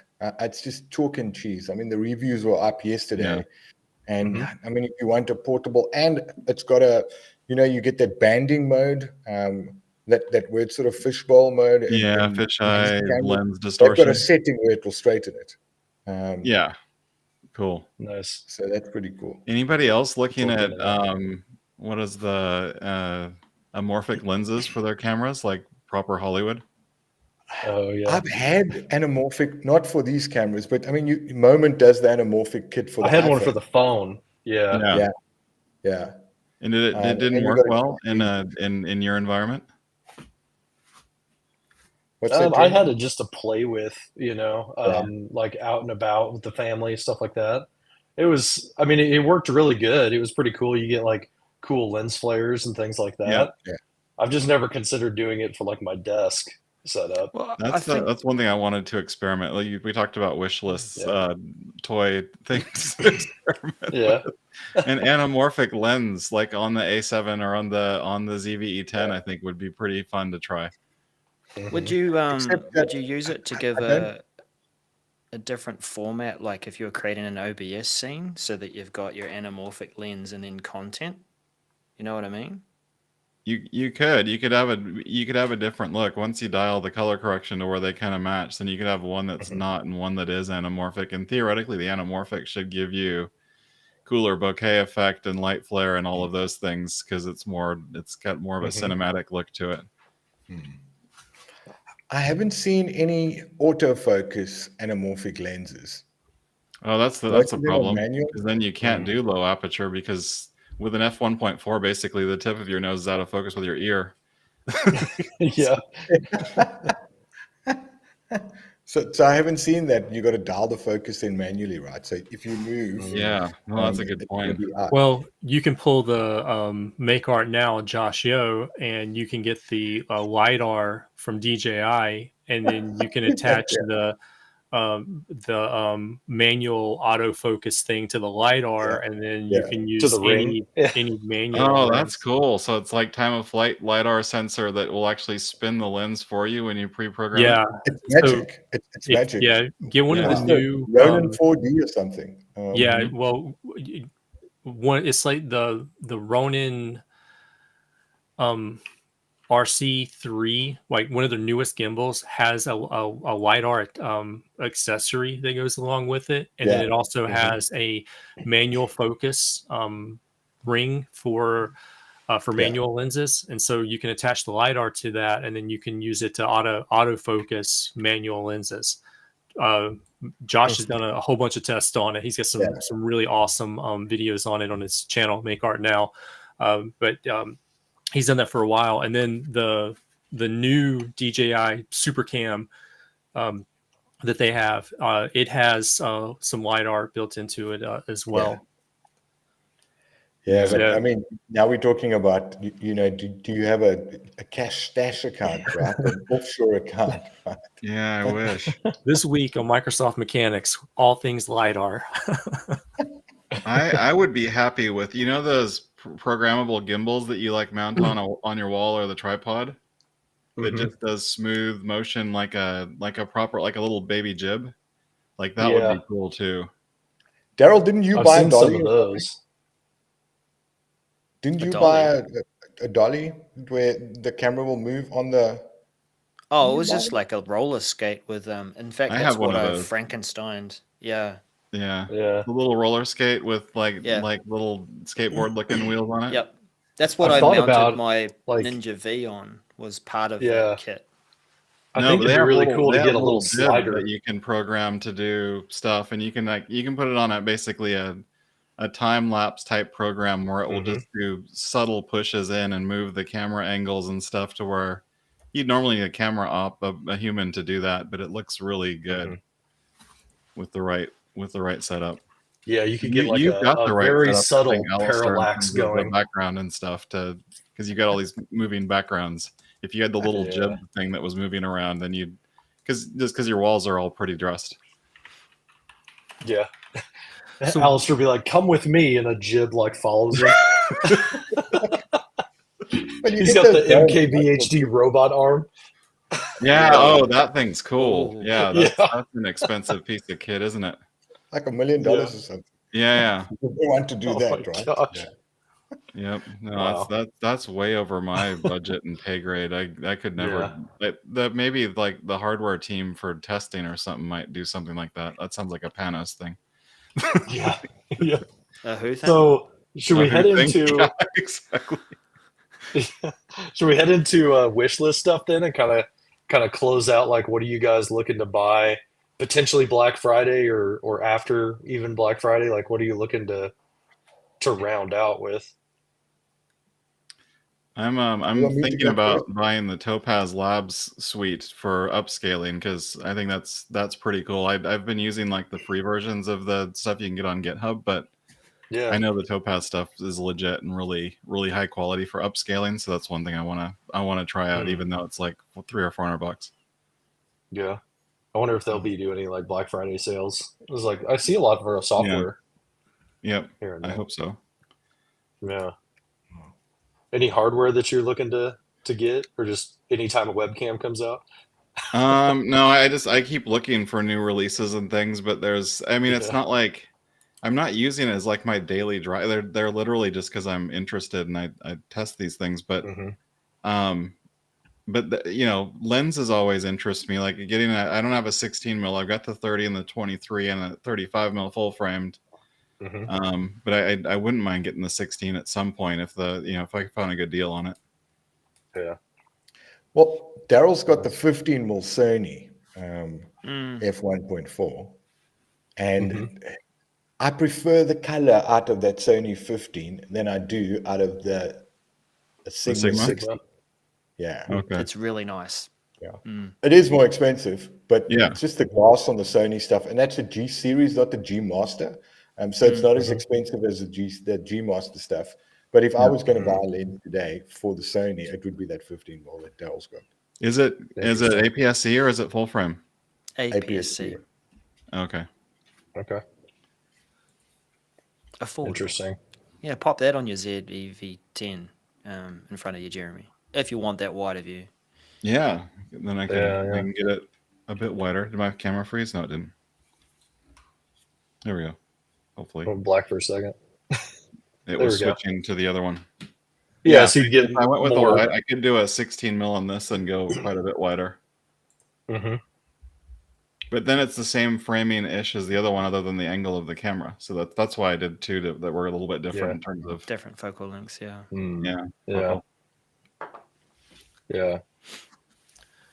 what about you, Alistair? What's on your? Well, the white stuff freaked me out, so I'm probably there. But I want a Streamer X, definitely a Streamer X. I mean, if it's one thing that I do buy, it's a Streamer X, so that I don't have an audio controller and a cam link. I literally want a Streamer X. These pod mics, bang for buck, any Rode mic is. I was having focus issues earlier too. Well, any Rode mic for me, it's still bang for buck. I mean, you've got some SM7s. I mean, Darrell's got an SM7. Yeah, the It's an MV7. MV, yeah. Yeah. We're all Bang MV. for buck, Three of us. the 3 out of Rode 5. kit. What's that, Jeremy? 3 out of 5 of us have the MV7s. I was thinking about the SM7 DB because it's new, but yeah, I think the MV7's decent. What is it? A $300-400 mic, right? 250. This one, but the DB7 is 400, I think. Okay. The SM7 DB. Sorry. I've just loved Rode, and this thing's never let me down. I've got one at the office. We've got 4 at the office. I've got one here. I've got the NT USB over there, the USB mini.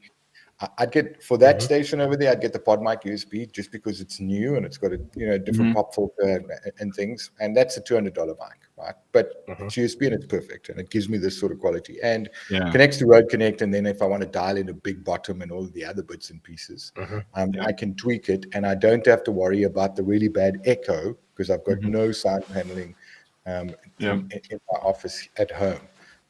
I definitely, that's Rode Streamer X and well, you don't need the PodMic USB because it's got an XLR jack on it. So I'd get a light version of this if I really want. And that one's dynamic. It's not condenser. Yeah, it's dynamic. Yeah. Okay. Yeah. And one other thing to throw out there about the Rode mics or the Rode in general, they keep pushing new firmware. So like they came out with firmware for the Rodecaster Pro 2, which added the ability to add the wireless Go 2s and a few other accessories.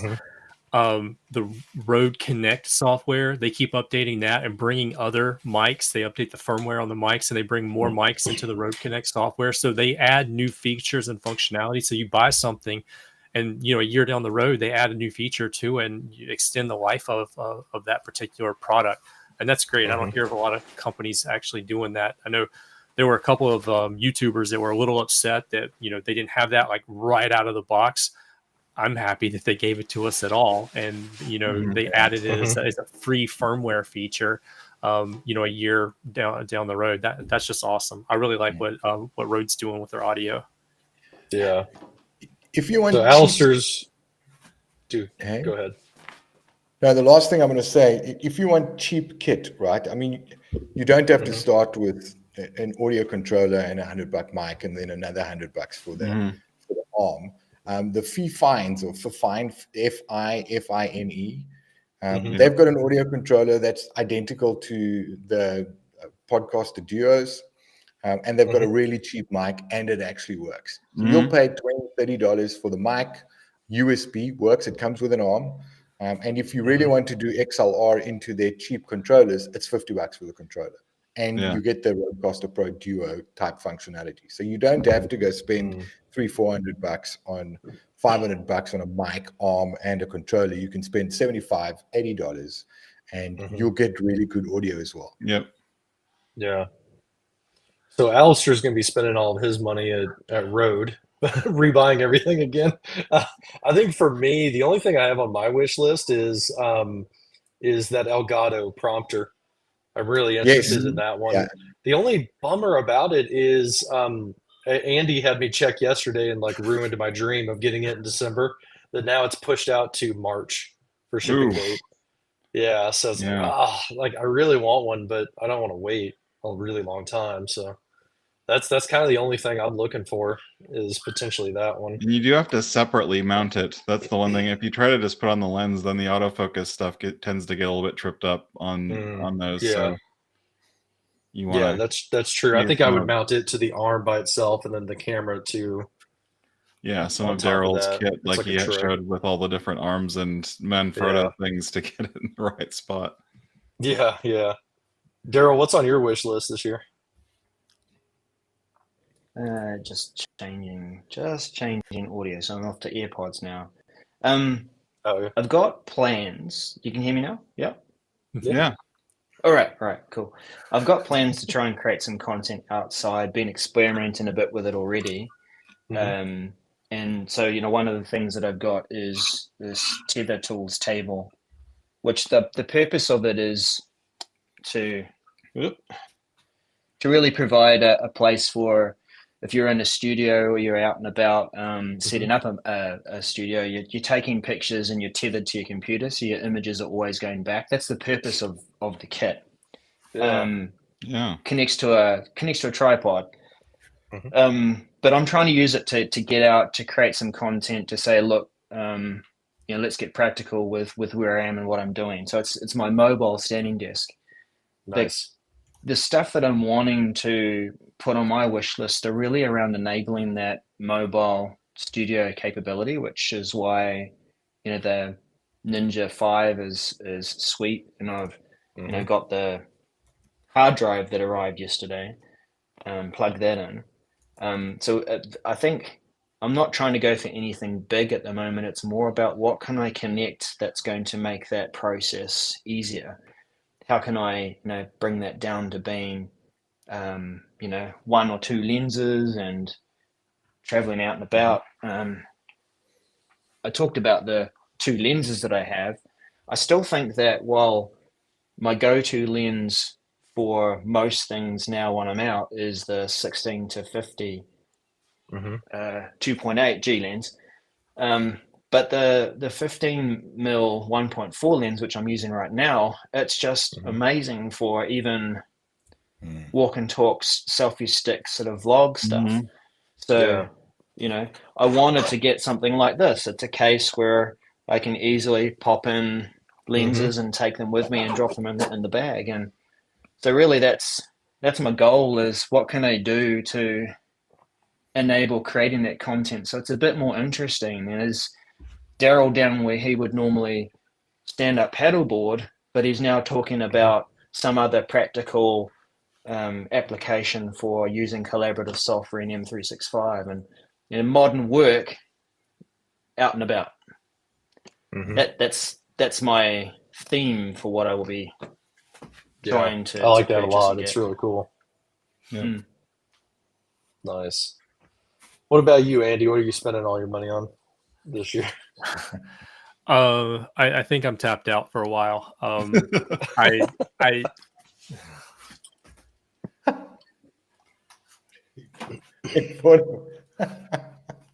picked up this not long ago. This is the DJI Mini Pro 3 with the Fly More kit, but this is the small Fly More kit, so it keeps it under 249 grams. But it gives me well over an hour of flight time off the 3 batteries. Between that and the action cam, I want to take I want to take the show on the road, and experiment with the DJI system, and like I feel like I've dialed in like what I can do from like a webinar perspective and what I can do from a Teams meeting perspective. I feel like I've got a plug and play system. I can just go here, everything's set up, and I can just hit record and be off and running. But I need to change it up. I've been looking at the same view for a while now. Like, this is going back to a corner in my office because I have a corner desk. And I'm really envious of the desk that rolls around that Alistair has, and Darrell switching up. Dude, that's a sweet setup. It really is. I want to put my desk on wheels, but I'm in a small carpeted room and it's not going to work very well. So I'm trying to figure out like, how can I take advantage of that place over there, my workbench? Like that's a cool little area. I guess, I got to figure out like how to get a camera over there, and how can I take advantage of like, the wall of my MVP and stuff over there, like bring that in. It's mainly for me because I'm looking at the same thing all the time. I'm literally looking at myself talk right now, and this is what I see like all day, every day, and I just I gotta switch it up. So like if I'm putting anything, any money into anything, it's going to be figuring out how to make better use of the space that I'm in, get some different angles, and really just take advantage of the investment that I have in the gear that I have. You guys have done a pretty good job of helping me stay in check. We got a group chat going on, and I'm like, check this out. And, Alistair's like, gas. And Darrell's like, I'm going to talk you off the ledge, put the credit card down. Intervention. So that's been a really good conversation for like the last couple of years. So I'm pretty comfortable with kit that I have. I just need to start changing up the background a little bit and varying it. That's where I'm going to put my efforts. Yep. No, I'm just being an enabler with all your. All of us, right? What's that? Literally, Darrell spends more money than all of us on kit. If you go look at what he's acquired over the last year, and he's literally bought a new lens, right? That lens, all those lenses. A month ago when I spoke to him, he didn't have it. So Darrell spends money, and then y'all get him to buy the Atmos Ninja thing that showed up 2 months ago. The A6700 was the last big one. There we go. Yeah. There we go. I'm spending all my money now on just all the different hobbies. Like you got the DJI drone. The next one you need to buy is this guy, the Avata. That one's a blast. The FPV one. Yeah, you get into FPV, man. Oh, it's exciting. Well, I'm going to work on this one first and mastering this one, because this one's pretty awesome. John, you saw some of the videos that I took a few weeks ago on a camping trip in the North Carolina mountains. So that was really, really fun. And then the last thing I really, really need to dial in is editing. I just really need to put some time learning the ins and outs of like DaVinci Resolve and some of the editing there, and like really, really get proficient with it. So I'll be spending time on that, and time is money. So that's where I'll be. Have you looked at CapCut? I have not. I have, on my phone. CapCut. Look at the desktop app for it. If you're not going to get into heavy sort of, lumetri stuff and worrying about skin tones and everything else in DaVinci, CapCut is actually quite good, and it's free. Yeah, it's pretty impressive. I like the templates and stuff. Started out with sort of mobile. Take a Snapchat video or a TikTok video of eating food with stuff. They've even got AI baked into it as well. And that's the thing with DaVinci is like to use the quote unquote free version. None of the cool stuff is free. So everything with AI you have to pay for. Yeah. But it's like Camtasia on steroids, man. Cool. For anyone that's used Camtasia before. I mean, 2023 is cool. Yeah.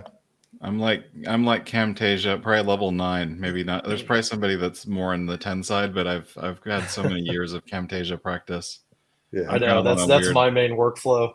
I just live in Camtasia when I'm editing something. I'm getting to the point where I'm not even using the mouses that are captured anymore, and I will repaint all of my own mouse tracks. Oh wow! Oh my gosh!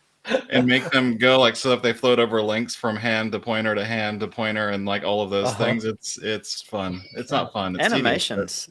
But you can make perfect motion, because a lot of people do the thing, and this is my pet peeve.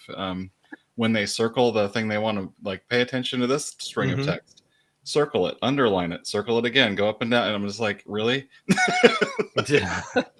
Just park your cursor there. Zoom it if you want to do something live. It's crazy. Anyway, that's my pet peeve for the holidays. So we'll add that to the Stig list of intros for the future. And he doesn't like when you do the cursor stickling or circling. I'll figure out how to work that into a clever intro. Circling stuff. Yeah, just smooth mouse move, deliberate, smooth, purposeful mouse moves. There we go. That's my advice I'll impart on everyone. There we go. Very wise. Well, that's a pretty cool wish list. We've been on this one for quite a while. I think we need to go ahead and bring it home. We do appreciate everybody being here and sharing some of your gear and some of your workflow. Had some great questions from the audience. So we'll try to do this again this time next year. We'll see what happens, what changes, what kind of gear we get over the next year, and how our workflow changes.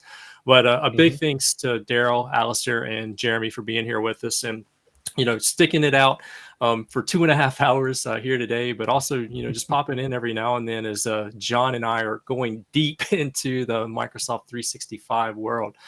I think with that, happy holidays, everybody, wherever you are. Stay safe, and we'll see you in another 365 deep dive. Yep. Cheers, everyone. Thanks, guys. Bye. Thank you. Have a good one. Bye. Oh. Nice.